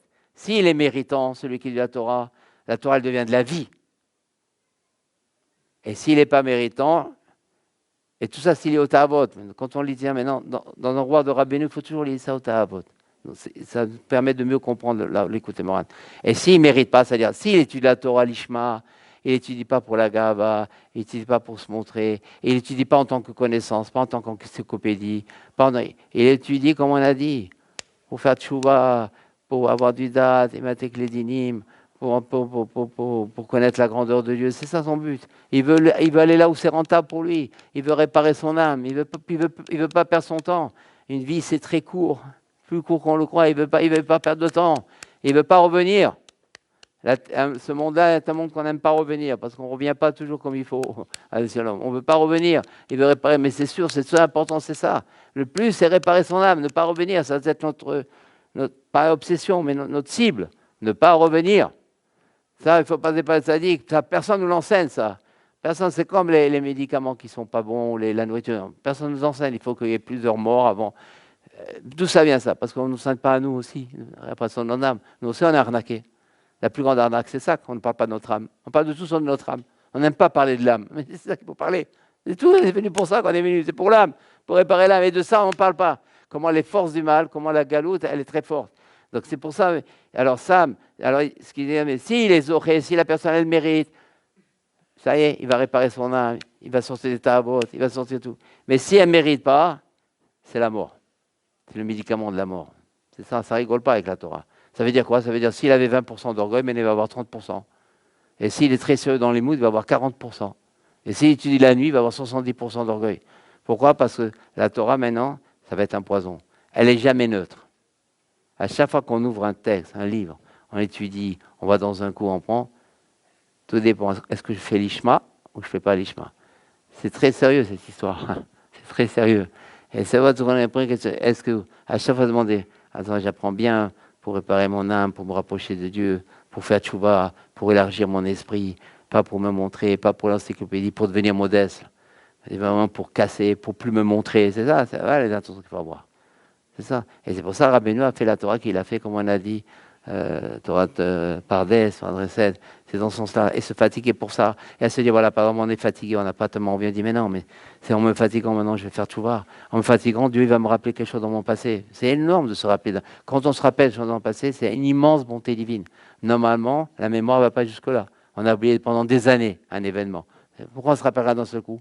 D'où ça vient? Le tzaddik, il a joué là-dessus. Parce qu'on s'est rapproché le tzaddik, tac. Tzaddik, c'est tout ce qu'Hachem il intervient, c'est pas l'intermédiaire du tzaddik. Bien sûr, tout c'est Hachem, mais pas l'intermédiaire du tzaddik. Parce que l'amtaka, elle passe par lui, comme on l'a vu. C'est lui la paradouma. Donc quand quelqu'un, pardon, il se rappelle de quelque chose de son passé, c'est la paradouma. Quand quelqu'un, d'un coup, il a envie de faire, tiens, il va aller dans un cours qu'il n'avait pas envie, c'est paradouma. Quand quelqu'un, pardon, il se force à étudier quelque chose, il est fatigué quand même, c'est paradouma. Quand quelqu'un, il essaie de suivre son sévère, c'est la paradouma, tout ça, il se purifie. Quand quelqu'un, il sent qu'il a cassé quelque chose de pas bon, lui. Ou même s'il a encore rien cassé, mais il a quelque chose de nouveau en lui. Il a des belles envies qu'il n'avait pas avant. C'est la paradouma. La parole qui mène tout ça, c'est la parole de Moshe qui continue sur chaque tzaddik adore, qui est venu avec le roi du tzaddik. Donc c'est pour ça qu'on nous enseigne ici. Maintenant, ça dépend comment il est méritant. C'est pour ça qu'il faut dire avec la Torah du tzaddik, même si c'est que de la Gemara, mais avec la Torah du tzaddik, c'est-à-dire avec le Beth Amidrash du tzaddik, avec le roi du tzaddik, avec la Hitkashrut au tzaddik, avec la Emouna dans le tzaddik. On parlait du tzaddik, parler dans la journée de lui. On parle de lui, vivre avec lui. Tiens, ça c'est pas Breslav, ça c'est pas, ça c'est ça tous les maîtres. Et là, dans un endroit où on parle comme ça, c'est là qu'il faut aller. Dans un endroit où on parle pas comme ça, il ne faut pas aller. Je dis sincèrement. Pas, sans accuser personne, ça veut dire on n'a pas le temps. On n'a pas le temps à perdre. On n'a pas le temps à perdre. C'est chaque minute, chaque seconde, c'est quelque chose. Il faut vraiment, sans tomber dans l'angoisse, au contraire. Avec le Rabbeinu, on ne tombe pas dans l'angoisse, mais on tombe dans le sérieux. On tombe dans la prise de conscience réelle. On tombe dans la vraie motivation. On tombe dans la compréhension. On comprend les choses, on sait, c'est là qu'il faut aller. C'est vrai, parce qu'on est pris dans des influences énormes, énormes. Et les forces du mal habille ces influences et cachérise ces influences et nous donne un roi. Il faut arriver, c'est chez nous qu'on a eu un roi de Rabbi Israël, qui a donné un roi de vérité, qui a donné un roi de simplicité. Il n'y a que Rabbeinu, tout le reste. Et tout ça, il faut casser, il faut des doux, simple, c'est la tmimouz, la simcha, la samicha. C'est lui qui va tout réparer. C'est le tzaddik, il faut croire dans le tzaddik, il faut s'attacher au tzaddik. Le tfous, il faut diffuser Rabbeinu, il faut diffuser les livres de Rabbeinu et diffuser des livres qui parlent vraiment de Rabbeinu. Parce que même Rabbeinu, maintenant, il faut le descendre, il faut le parler d'aujourd'hui. Bien sûr, de l'écouter Moran, sortir de l'écouter Moran, c'est énorme. Mais aujourd'hui, ça ne suffit plus de sortir de l'écouter Moran. Aujourd'hui, ça ne suffit plus, même s'ils sont. Il faut sortir des livres qui nous fait toucher à Rabbi Nachman, qui nous fait comprendre c'est quoi une paradouma. C'est ça qu'il faut maintenant. Là, il faut mettre sa main. Là, il faut mettre ses forces. C'est dans ça, parce que dans chaque génération, le Yitzhara, il est encore plus fort. Avant, l'écouter Moran suffisait. Même un conte, il ne suffit pas aujourd'hui. Il faut maintenant descendre le conte. Même les contes que Rabbi Nachman, il a dit, ça y est, même les contes aujourd'hui, et Rabbi Nachman le premier le dira dans le Olama Emet, il ne suffit pas. Il faut faire descendre les contes. Il faut tout faire descendre aujourd'hui. Même les contes, ça ne suffit pas, même si on le fait beau, la belle couverture. Il faut descendre maintenant. Il faut faire descendre les contes. Bien qu'une couverture, c'est important aussi. Ça fait partie. Rabbeinu a attaché une grande importance à la couverture d'un livre. Donc quand un livre il est beau, c'est pas rien. C'est aussi quelque chose, c'est une importance. Mais ça ne suffit pas. Il faut aussi à l'intérieur, et dans l'intérieur, il faut aussi la descendre. Il faut faire la para, il faut chercher la para. Où elle est la para? Où est le broute? C'est ça qu'il faut chercher. Où elle est la para? Où est le broute? Où elle purifie l'impur et l'impur le pur? Parce que c'est vrai, celui qui est Balgava, c'est sûr. Si quelqu'un il se prend au sérieux, elle va t'impurifier. Elle purifie que celui qui sait qu'il est impur. Mais celui qui croit que, comme un jour, une fois à Londres, je ne juge pas non plus cette personne. J'aurais peut-être dit moi avant. C'est très rare, mais j'ai fait un petit Vartora. Il y avait une Ashgara un vendredi, je ne sais plus, un Shabbat, un jour de fête, dans une famille à Londres. Et j'ai parlé des 50 portes de l'impureté. Et il y avait à côté de moi un Tamid Raham. Il m'a dit, tu parles pour toi, hein. On n'en est pas dedans. Pour lui, il n'est pas dans les 50 portes d'impureté. C'est sûr, un avoir Kollel qui dans des années, on lui dit qu'il est dans les 50 portes d'impureté. Mais je ne me suis pas retourné quand on lui a dit ça. Mais le problème était juste à côté de moi. Donc il a cru. J'ai dit, aujourd'hui, on est dans les 50 portes d'impureté. Il m'a dit, tu parles pour toi, hein. Ça veut dire nous. Toi, tu es dans les 50 portes d'impureté, moi, je ne suis pas. Ça, là, la paradouma, elle ne peut pas travailler. La paradouma, elle purifie qui? Les impurs. Que celui qui dit, ah, je suis grave. Là, il faut que je change, il faut que je répare mon âme. Ah, elle vient à la paradouma. Elle te rappelle ton passé, elle te fait changer, elle t'enlève ton agressivité, elle te fait prendre conscience, elle te fait les rencontres qu'il faut faire, elle te fait tout, elle te met à tes clénimes, elle t'élargit ton esprit, tu comprends autrement. Mais celui qui dit je suis pur, il dit moi j'ai pas besoin. C'est comme si mon cher Rabbeinu, moi j'ai pas besoin de la paradouma, moi je suis pas pur. Moi. J'ai jamais été dans une tente où il y avait un mort. Ben oui, le problème c'est que la personne elle sommeille, elle a été nulle part. Elle est dans un sommeil profond. Et donc là, effectivement, elle ne peut pas jouer. Au contraire, elle impurifie. Elle va le rendre encore plus orgueilleux. Ouais, on voit, de la paradouma, on voit ce qu'on voit ici, les deux forces. Il y a Kohar Chaim, Kohar Amavet. Sam Chaim, c'est la personne, elle se sent impure. La paradouma va travailler. Sam Mavet, la personne dit, ça va, tranquille, comme on dit, ça roule, tranquille, c'est bon. Ah, je viens tranquille, la personne elle croit. Bien sûr, chaque chose qu'elle fait, c'est bien. Qu'elle va dans un minyan, c'est merveilleux, tout ça. Mais dans 120 ans, elle ne sera quand même pas tranquille. C'est ça le problème. Et nous, on nous le cache, ça. On nous le cache. Sans juger maintenant personne, mais au moins prendre conscience qu'on nous le cache. Et après, on va voir de la chaïm, de la chayout. Nos enfants, on va les amener vers du Hémet. On va voir autrement. Il y aura moins de querelles, moins de disputes, plus de Hémet. On n'a pas beaucoup de temps, mais il y a tellement de choses à dire. Ici, en tous les cas, il dit. Maintenant, on va Samavet. Alors, Samavet, un pile chachourim. Comme au Shekatou, où on voit que la mort, parce qu'il y a marqué des visages éclairants, des visages sombres. Maintenant, Rabbi Nachman va essayer d'amener une preuve, parce qu'il a venu avec la Gemara Samavet. Donc, pour se permettre d'amener une Gemara, il faut que maintenant Rabbi Nachman, ça c'est du limoud, il faut qu'il prouve que obscur égale mort. Pour que je puisse, moi, faire un rapport avec les visages obscurs, avec Samavet. Il faut donc qu'il fasse un rapport avec l'obscurité, c'est-à-dire tout ce qui nous assombrit, qui ne soit pas des tabots, bien au contraire, le pas bon. Il est lié à la mort, c'est-à-dire que mon étude elle peut m'amener vers le pas bon. D'où il amène cette passage, qu'il amène la preuve, dans les obscurités, tu m'as mis comme les morts. Donc on voit obscurité à côté de mort. Donc on apprend de là que les visages obscurs, c'est la mort. C'est le Samavet. Et maintenant il dit, et alors, bon, et qu'est-ce qui est grave de ça? Ben, c'est ce qui est grave, c'est que de ces visages sombres, yesh lakum yenika. Les goïms, ils boivent de ça, ils s'abreuvent de ça. Mais kolakum, ça veut dire c'est très grave. Parce que le yenika, ça veut dire ils s'abreuvent, ils prennent. Et alors, qu'est-ce que ça fait qu'un goï va abreuver de mon visage sombre? Et il dit, ben non, parce que c'est grave. Parce que le fait qu'il va boire de ton visage sombre, après on va voir concrètement c'est quoi un visage, comment, mais pour le moment. Et le fait qu'il va maintenant boire de ton visage, donc lui il va se renforcer. Et donc le fait qu'il va se renforcer, il va te dominer. C'est ça une unica. Il va te dominer physiquement, il va te dominer matériellement, et il va te dominer spirituellement. Ça veut dire que tu vas prendre cet avot à lui. Tu vas prendre, il va te dominer administrativement, il va te faire du mal. Il va t'embêter dans les impôts, il va t'embêter dans... On va voir. Ça, c'est une unica. Unica, ça veut dire, il va prendre de toi la gdoucha, il va l'inverser dans le pas bon, mais comme il a pris de toi, il va t'avoir.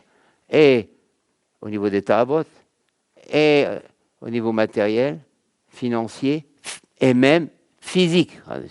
Il a une force sur toi. Alors on va voir. Yesh le'akum yenika. Bechol akum, il explique.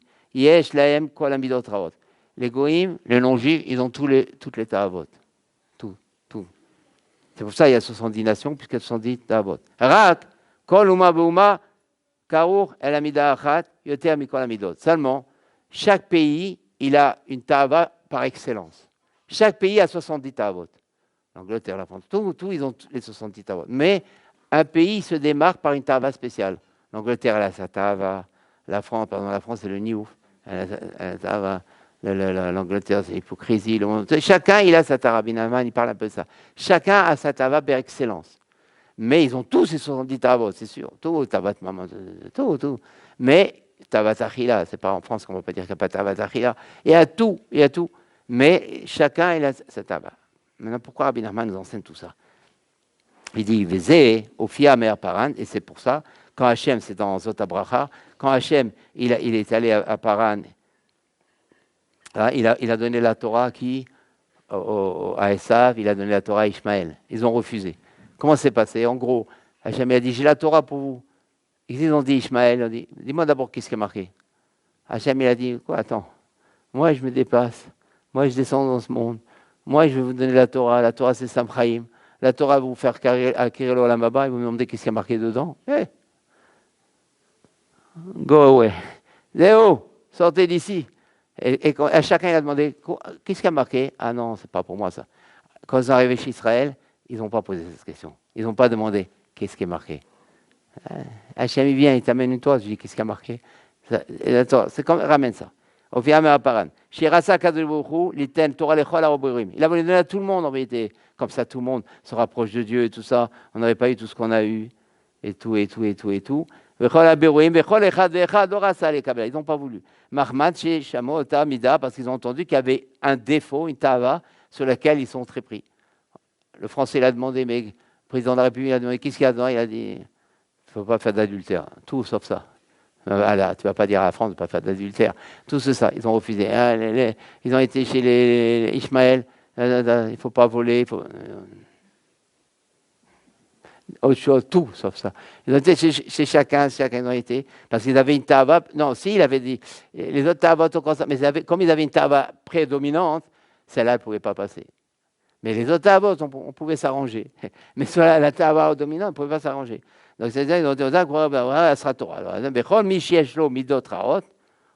Alors, maintenant, là commencent les choses très, très sérieuses. Et tout celui en vérité qui a une tava, des ta'avot, il connaît ses ta'avot, si c'est pas bon, c'est parce qu'il est soumis à cette nation-là,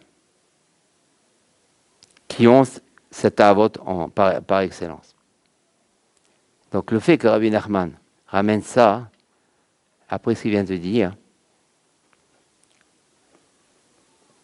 et qu'il a amené la Torah, si on est méritant ou pas méritant, ça veut dire en vérité que selon comment on étudie la Torah, on a ou les visages clairs ou les visages sombres. Après, on va essayer de comprendre un peu mieux. Et si on a les visages sombres, eh bien, le problème, c'est qu'on va être attaché à la tava du pays qui a cette tava-là. C'est-à-dire, selon comment nous, maintenant, la personne a un visage sombre, il y a 70 visages sombres. Donc, elle va avoir un tel visage sombre qui est attaché à tel pays. Donc, il va être lié à la tava de ce pays. Donc, la personne, elle va prendre cette tava de ce pays. Elle va être soumise, elle va être victime de la tava du pays. Elle va être soumise à cause de la tava du pays. Et non seulement ça, mais comme on a dit aussi, puisqu'elle est yonek, elle va être soumise à l'administration de ce pays, aux forces physiques de ce pays, c'est-à-dire elle est victime à tous les niveaux de ce pays. Ça va loin la Torah. On va voir. Ouais.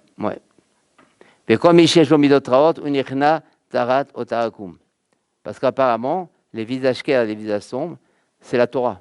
On a dit il y a deux forces. De ce qu'on comprend de ça, c'est quoi? La Torah, la Shivim Panim, 70 interprétations. Plus une personne va comprendre, quand elle étudie, plus elle va acquérir des visages clairs. Parce que, qu'est-ce qui va se passer? La Torah, elle a 70 lumières. Donc, elle va éclairer. On a dit, Panim Neherim. Il va l'éclairer. Donc, la personne, grâce à ça, va pouvoir sortir de ses ta'avot. C'est-à-dire que ici, Rabbeinu il est Mechadesh, que selon comment on s'attique dans la Torah, comment on comprend dans la Torah, chaque pshat qu'on va comprendre, c'est une manière de sortir d'où il faut sortir, et chaque pshat qu'on ne va pas comprendre, c'est une obscurité qui vient en nous. C'est-à-dire comment on va sortir de l'obscurité en comprenant ce qu'on étudie. C'est-à-dire, ce n'est pas maintenant comprendre simplement comme ça, comprendre. C'est ça qui va me faire sortir d'où je dois sortir. C'est la comprendre. Sinon, la personne, elle est soumise à la ta'ava, à ce visage obscur qui est lié à tel pays, il y a qu'Hachem, il sait, et donc il va prendre la ta'ava de ce pays, par excellence, le pays qui a cette ta'ava, il va se la prendre, il va être soumis à ce pays. Donc par exemple, je ne sais pas, il va boire, je sais pas, il va prendre la ta'ava italienne, une ta'ava spéciale italienne. Donc il va prendre la ta'ava de l'Italie, et un jour, il aura un problème avec un Italien dans une douane. Il ne saura pas pourquoi à la douane, mais parce qu'il n'a pas compris tel ou tel pchat. Parce qu'il a pris un visage obscur. Le visage obscur, donc, il a pris l'obscurité du pays, qui est relié parce qu'il y a 70 nations. Je dis panim la Torah. Donc chaque panim, il est lié à une nation. Donc, si la personne elle comprend, d'abord il faut qu'elle étudie déjà. Et il faut qu'elle comprenne. Apparemment, ça ne suffit pas d'étudier. C'est pour ça qu'il faut essayer de comprendre. Au moins essayer de comprendre. Au moins. Parce que sinon, elle reste avec des visages sombres. C'est pour ça qu'il ne faut pas étudier comme ça. Il faut étudier, mamage. Lire comme ça, ceux qui disent on lit comme ça. Il faut étudier, il faut se fatiguer. C'est le plus important, c'est ça. C'est étudier la Torah, comprendre, pas passer comme ça et faire plein de tapis. Il faut comprendre. Parce que c'est comme ça qu'on va sortir des ta'avot. Sinon, Chas Shalom, on rentre dans la ta'ava du pays qui est lié à 7 ans, et en plus dans l'administration de ce pays. Et même physiquement, un jour, quelqu'un il peut être frappé par un Italien dans la rue. Parce qu'il n'a pas compris tel ou tel pshat, qui est lié à tel ou tel panim, et qui est lié à tel ta'ava du pays. Et donc, il va voir. C'est pour ça, il dit Rabbi Nachman, un peu, je comprends, c'est pas très simple, mais c'est comme ça. Ve'onichna, il dit Tachat otamakum, il est soumis, Shem Keruhim ou Kushem Lotad Amidot, qui eux, ils ont comme par excellence la Mida. Vezé, c'est ce qui est marqué dans Pirkei Avot. Kol Aporek Mimenu al Torah, tout celui qui se détache du joug de la Torah, on lui donne Ol Malchut, Ve Ol Deres, on lui donne le joug du Malchut et le joug du Deres. C'est-à-dire, Shibud Begashmiut, l'esclavage dans la matérialité, chez Zeu Prinat Ol Malchut, Ve Gam Dererat Tsiut, Dehainu Amidot Raosh El Akum. C'est énorme. Il y a marqué dans Pirkei Avot, tout celui qui se débarrasse du joug de la Torah, le joug c'est Ol. Et c'est extraordinaire parce que dans la Paradouma, on dit Asher lo alea Ol. Il n'y a pas eu aucun joug dans la Paradouma. La Paradouma, pour qu'elle soit cachée, il faut qu'il n'y ait aucun joug. Même quelqu'un, par exemple, il est fatigué, il a un poids, il a mis sur la vache un peu pour sauver ça, la vache, elle ne peut pas faire. Il faut qu'elle ait aucun poids, aucun joug, une grande gemara là-dessus, une grande souga, sur comment, c'est quoi la cacheroute de la Paradouma au niveau du dos de la vache. C'est beaucoup de choses là-dessus. Etc. Elle n'est déjà pas cachée. Ça s'appelle un Ol. Un poids, c'est un Ol. Et ici, on retrouve les mêmes choses. Ici, il y a marqué dans Pirkei Avot, celui qui se débarrasse du joug divin, du joug de la Torah, eh ben on lui donne 2 autres jougs. Ou tu as le joug de la Torah et c'est bon, tu passes. Tu veux pas, on va te gâter. On va te donner 2 jougs. Le joug du Malchut et le joug du RS. Il explique pourquoi 2 jougs. C'est quoi, quelle différence entre joug Malchut et joug d'RS. Il dit joug Malchut, ça veut dire l'administration, la physique, la matérialité. L'italien, qu'on a dit, la douane, etc. Et c'est quoi le joug d'RS? La ta'ava du pays. C'est la personne, elle est gâtée grave. Elle paye. Elle est victime du physique, de la matérialité, de l'administration du pays, et en plus de la ta'ava du pays. Donc elle perd dans tout. Pourquoi? Parce qu'elle a des visations, parce qu'elle n'a pas compris. Elle n'a pas essayé de comprendre.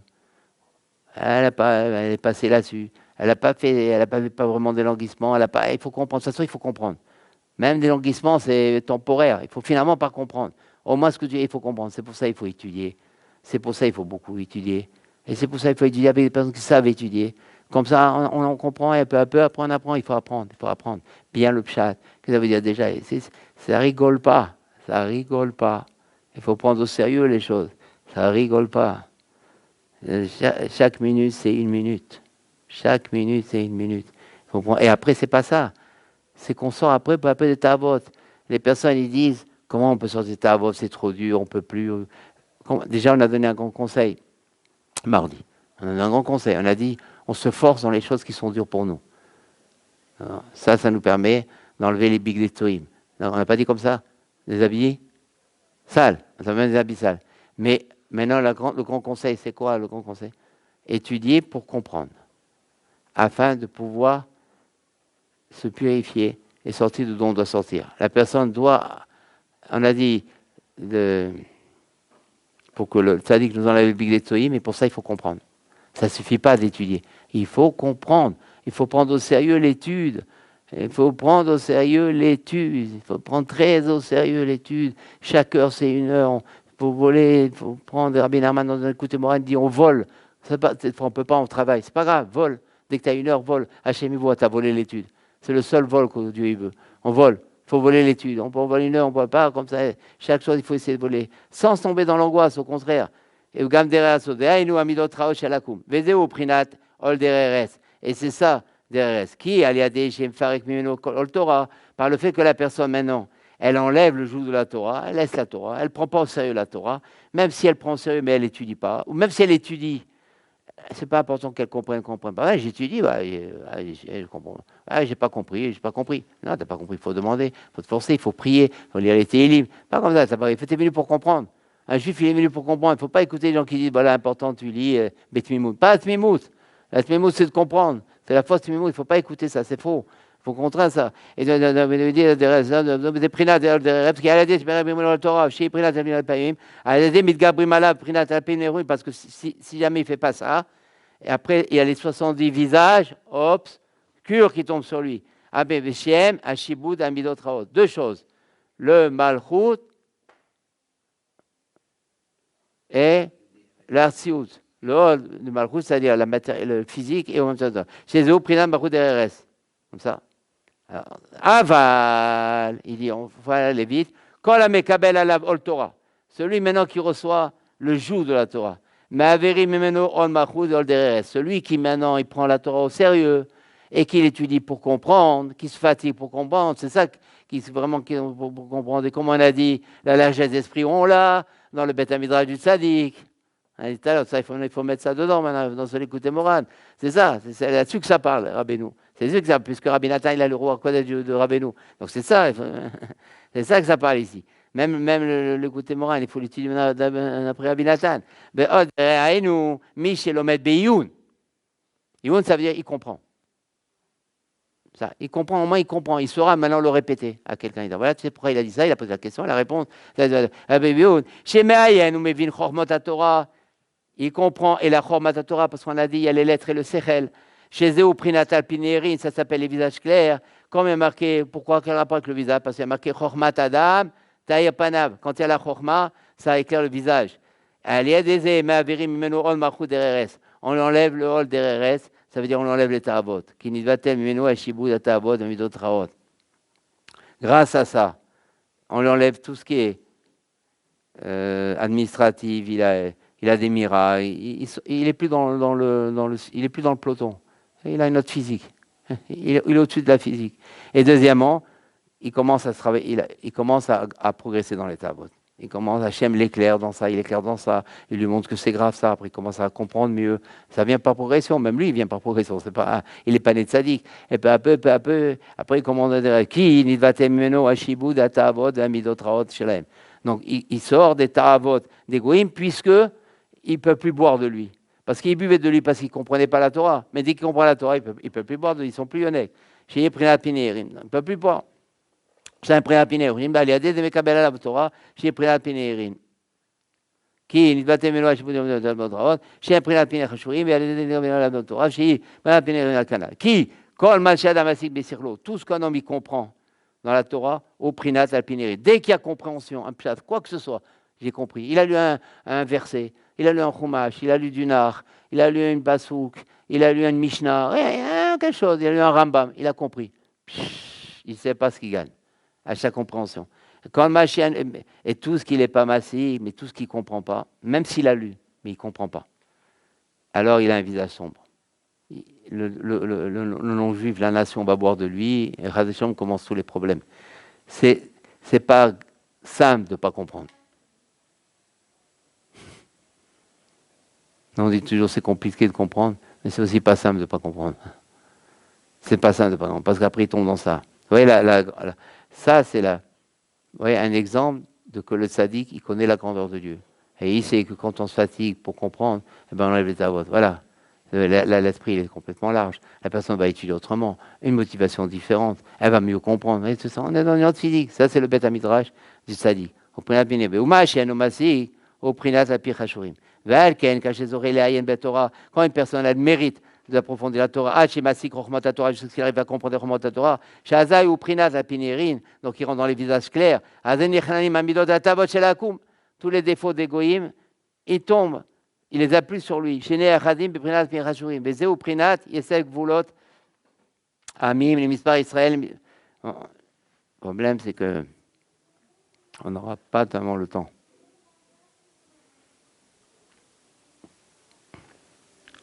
On va peut-être, on va sauter parce qu'on n'aura pas le temps. On va prendre des Vechol Adam Be'adam Be'asmo Yesh Prinat Apinerin. Maintenant, chez chaque personne, il y a les visages clairs et les visages sombres. Comme on a dit, il y a deux forces.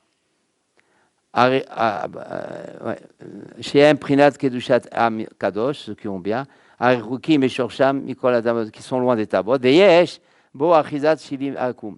Mais il y a une achiza. Une achiza, quand il dit Rabbi Nachman, c'est des mots importants qu'il faut apprendre. Quand Rabbi Nachman dit achiza, parce qu'il dit il y a la achiza des 70 peuples chez un juif. Un juif, il n'a rien à voir avec un non-juif. Qu'est-ce qu'il dit? Comment Rabbi nous dit il y a une achiza, ça veut dire il prend. Mais comment il peut prendre? Un juif n'a rien à voir avec un non-juif. Ça n'a rien à voir. Donc, c'est pour ça Rabbi Nachman, il choisit le mot qu'il faut. Achiza. Achiza, ça veut dire il s'agrippe. Ça ne veut pas dire que le juif, il est comme lui. Rien à voir. Seulement, il s'agrippe. C'est quand un moustique, une bête s'agrippe. Il a un rapport avec le moustique. Non, il s'agrippe.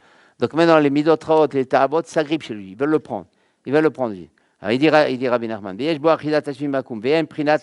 les visages sombres. Chez un prinat ta'abot, c'est toutes les midot traot. Donc normalement, un juif ne doit avoir aucune ta'ava. Les gens, ils disent, mais on est des hommes, c'est normal. Mais non, ce n'est pas normal, tu es juif. Donc normalement, une ta'ava, c'est quelque chose d'étranger à nous. C'est pas on dit mais c'est normal, on peut pas tenir. Mais non, c'est parce que on peut pas tenir parce qu'on ne comprend pas la Torah. Mais normalement, si on comprenait ce qu'on dit, on étudie, bien sûr qu'on va tenir. C'est la non-compréhension dans l'étude qui fait qu'on ne peut pas tenir. C'est ça qui est important. Quand une personne dit mais je ne peux pas tenir, je faute, mais parce que tu te fatigues pas dans la Torah pour comprendre. Mais si tu vas étudier devant, tu vas voir, tu auras moins de ta'avot. La personne elle va moins tomber. La personne elle va moins trébucher, parce qu'elle va avoir une largesse d'esprit, et ça va devenir, chacun il va devenir en miniature, bien sûr, un petit Yosef Hatzadik qui va dire, mais je ne peux pas faire ça à Hachem, parce qu'il ne va pas être lié à la Torah, il va être lié à Dieu. Ça, comme on a dit, la différence entre la Torah du Tzadik et la Torah des œuvres. Vatavot midot chez Kula même prinat makum, chez Em anpi chashurim, comme chez Katou, va itarvu bagoim v'yamdu maasehem, chez Anu, chez Meora midot raot, chez Bo, chez Nimsharim minagoim. Ça veut dire, pour Rabbi, pas tellement le temps, c'est dommage, on va trop vite. Ça veut dire que nous on dit toujours, à cause de la galoute, alors on s'assimile. Il n'y a pas une chose que Rabbi Nachman n'a pas été Mechadesh. Même la définition de l'assimilation, il étudie autrement. Nous, comme on dit, c'est normal, on prend exemple 2 et ça y est. C'est comme ça. C'est-à-dire c'est forcément faux. C'est vrai qu'on prend exemple 2. Mais Rabbi Nachman est Mechadesh. Il dit, quand chez Adam, on est Mechadesh. Ça veut dire quoi? Quand chez Adam, on verra, quand une personne a fait une faute, à chaque fois qu'une personne, un juif, il faut tracer shalom, qu'est-ce qui se passe? Azavera ve'abon, le péché, la faute. Nirka kalasmotav, il va se graver sur ses os, comme c'est marqué, Beti abonotam alasmotam, comme c'est marqué, et leur péché va se graver sur les os. Ve'if shalo la set misé, il ne pourra pas sortir de ça, Kiim aliadea Torah, que grâce à la Torah. Pourquoi? Parce que les prinat alpinérin, parce que c'est les visages clairs. Chez AFR, quoi la tabot amidot, qui est le contraire des tabot. Chez un prinat alpin chashurim, les tabot qui sont les visages sombres. Chez Mishan imperim, quoi la verot, parce que des visages sombres, c'est-à-dire les péchés, ils viennent du fait qu'on ne comprend pas la Torah. Folie, hein? Parce que le fait qu'on ne comprend pas un visage sombre, donc on boit des tabot d'égoïme, mais ça n'a rien à voir. Mais les tabot vont à Chiza. Mais que ça n'a rien à voir avec un juif. La preuve, si on comprend, il n'y a pas. Le fait que si on comprend, il n'y a pas, ça veut dire qu'on n'a rien à voir avec ça. On n'est pas né avec, il n'y a pas. Non, simplement, la non-compréhension de la Torah ils ont une force, les non-juifs, à nous donner, à nous implanter leur ta'avot. Leur ta'avot. Qui tsarir a dit pourquoi aujourd'hui, c'est Michel qui tsarir Adam l'itgaer, parce qu'un juif il doit se fatiguer. Batora ou les amit asmo alea et se tuer. Donc il explique le pshat. Se tuer. Maintenant il va donner le pshat. Se tuer. Ça veut dire quoi se tuer? Ça veut dire comprendre. C'est ça se tuer pour Rabbeinu. Il faut se tuer. Il faut se tuer, il faut comprendre. Comment chez Amor Abdel Ibracha al pasuk zot Torah Adam qui amut baoel. Il ramène le pasuk de la Chumash. Un homme quand il mourra dans la tente, un Torah mitka emet resh lakish, et la bémish memitas moalea. Simplement quoi si il se tue pour elle. Déhaïnou. C'est inimaginable la grandeur de Rabbeinu. Parce que c'est pas pour dire j'ai quand même fait de la Gemara, j'ai fait on va donner un exemple pourquoi. C'est même plus exprimable. On va faire un petit exemple. Comment il y a marqué? Qu'est-ce qu'il a dit à Resh Lakish? La Torah, elle peut résider, elle peut tenir, elle peut rester, elle peut s'éterniser, elle peut durer, elle peut s'activer continuellement que seulement chez quelqu'un qui se tue pour elle. Donc, et Rabbi Nathan, il a fait quoi le pshat? Il se tue pour aller dans le Beth Midrash du Tzadik. Là, ça vaut la peine. Sinon, se tuer pour autre chose, apparemment pour Rabbi Nathan, non. Rabbi Nathan, il faut se tuer, c'est si tu vas dans le Beth Midrash du Tzadik. Là, tu peux faire, là, il faut te tuer. D'accord. Mémit et asmo en hébreu, ça veut dire qu'il se tue. Maintenant, Rabbi Nachman, il étudie Mémit et asmo, ça veut dire aussi atsamot, les os. Donc apparemment, c'est un rapport avec le péché. Parce qu'on a dit quand quelqu'un il faute, le péché il est gravé où? Sur les os. Donc il dit, Rabbi Nachman, un homme il doit se fatiguer dans la Torah et se tuer pour elle, comme ils ont dit là-bas dans Brachot, Zot Torah Adam ki amut baoel. La Torah, quand un homme il meurt dans la tente, ça veut dire quoi? Ce qu'il a dit Resh Lakish. En Torah mitkaemet et là, la Torah elle tient chez qui? Chez Memi, chez Mitasmo Alea, Dehainu, Atzmo. Il explique Atzmo, les os. Asmiyuto, chez un prinat à Midot Raot, son etsem à lui. Midot Raot, ça veut dire que la Torah elle tient que chez quelqu'un qui tue ce qui est à l'intérieur de lui, les ta'avot. Parce que les ta'avot, c'est les péchés qui se gravent sur les os. Asmioto, son intériorité, mamage, son os, c'est-à-dire son intériorité, elle, c'est ça. La Torah, elle tient que celui qui prie des ta'avot, pas la Torah. C'est cette Torah-là, c'est là-dessus. Et comme on a dit maintenant, que qui c'est qui parle des ta'avot? C'est le tzaddik. Qui c'est qui donne l'âge d'Aïd? C'est que là-bas qu'on peut s'en sortir. Sinon, après, on revient à Oda. Et on revient, on ne sait pas comment on revient. Donc c'est ça qu'il faut, c'est pour ça, on n'a plus de temps à perdre. Mais je sais que Baruch Hashem, on essaie de ne pas le perdre, nous. Il faut aller que le Beth Amidrash Tzadik. Comme quoi c'est énorme, un Beth Amidrash. Maintenant on voit, c'est pour ça toutes les forces négatives, c'est qu'il n'y ait pas. Mais on ne s'en rend pas compte. C'est ça le Beth Amidrash. Les autres endroits, c'est aussi des endroits, il y a la Torah, il y a un tikkun, c'est sûr, c'est pas rien, il y a une Torah. Mais Rabbi Nathan dit, c'est là-bas qu'il faut se tuer. Comme ça, il dit Rabbi Nathan, on ne peut pas être plus royaliste que le roi. C'est Rabbi Nathan lui-même, il ne faut pas. Il dit, chez M. Kol Apegamim, il dit, mais d'autres raot, chez M. Kol Apegamim, Choukim Elas Motab, Kitsari Litgaya Batora, Hachis, Kele Avin. Il dit là, il faut se fatiguer à la Torah jusqu'à se fatiguer. Sinon, on n'a pas le droit de dire, oui, mais je ne peux pas tenir. Est-ce qu'on se fatigue dans la Torah? Il est là, la grande solution, elle est là pour un homme. Elles sont dans la Torah, qui sont pour aller dans les Alpines Nisunim. Ve'astara, Prinat Chasurim, Ve'astara Aidia, chez Prinat Alpine Nirim, chez un Prinat Idiat la Torah, il faut qu'elle arrive à la Torah. Ve'az Nikra Adam. C'est ça l'homme. On a dit la différence. Et maintenant, quelqu'un nous demande, dis-moi quelle différence avec un juif et un non-juif? On est pareil quand même. Bon, toi, tu as ta religion, moi aussi j'ai ma religion. Un jour, j'ai eu affaire avec un non-juif qui m'a posé cette question. Mais bon, moi j'ai répondu autrement, je n'avais pas encore l'écouter Moran. Mais de toute façon, même si je l'avais, je n'aurais pas répondu parce qu'il n'aurait pas apprécié. C'est-à-dire, quelqu'un vous demande, dis-moi quelle différence avec un juif et un non-juif? La différence de Rabbeinu, c'est qu'un juif, lui, il peut s'en sortir des ta'avot. Un non-juif, c'est un bal ta'avot. Elle est la différence. L'un, il fait partie des hommes, l'autre, c'est un homme. Un homme, c'est celui qui se fatigue dans l'étude, c'est ça un homme. La définition d'un juif, c'est quoi un homme qui se fatigue pour briser son agressivité, pour briser sa cruauté, pour avoir des mouchines de galoute, pour grandir dans la bonté, pour savoir ce que c'est une femme, pour savoir ce que c'est un couple, pour savoir ce que c'est. Ça, c'est un homme. L'homme, maintenant qui est dans l'état bas, c'est lui qui règne, c'est lui qui domine, c'est lui qui fait comme aujourd'hui. C'est normal que les femmes aujourd'hui, elles explosent quelque part. C'est normal. L'homme, il a joué pendant. Brol. Il a joué il voulait que le. Dans l'état à vote, et en même temps, il jouait le. Alors, il choisit. On comprend. Bien que les femmes ont tort aussi, quelque part aussi, de vouloir s'égaler, parce que rien à voir. De dire que l'homme doit être. La femme doit être égale, c'est impossible, puisque l'homme est dans les états à vote. Plus la femme aussi, dans ça n'a rien à voir comme avec l'homme. Et tout le titre, c'est beaucoup. C'est un autre physique, mais c'est vrai aussi que la femme doit se travailler, c'est sûr aussi. Mais déjà, l'homme, donc c'est sûr que l'homme, il a sa part spéciale. Mais au contraire, il doit montrer encore plus l'exemple. Donc on voit ici Atam, madame, il y a déjà Torah Nikrat Adam. C'est que par la Torah. Atam, madame, Adam, qui écart Adam, Zorim al la Torah. Chez Prina Pineri. Donc c'est ça. Un homme, c'est quoi un homme? Il est dans la Torah, parce que sans la Torah, il ne peut pas enlever sa botte. Mais je veux un homme, moi, à la maison. Qui c'est un homme? Dans la Torah. Même s'il est milliardaire, même s'il fait des affaires, fait du business. Mais il n'y a pas de Torah. D'abord, moi, je serai dans 120 ans, puis tu ne pourras pas m'aider. Et même ici, tu ne vas pas m'aider. Parce que tu ne vas pas me changer, tu ne vas pas me transformer. Tu vas arriver, puis toi-même, tu ne changes pas.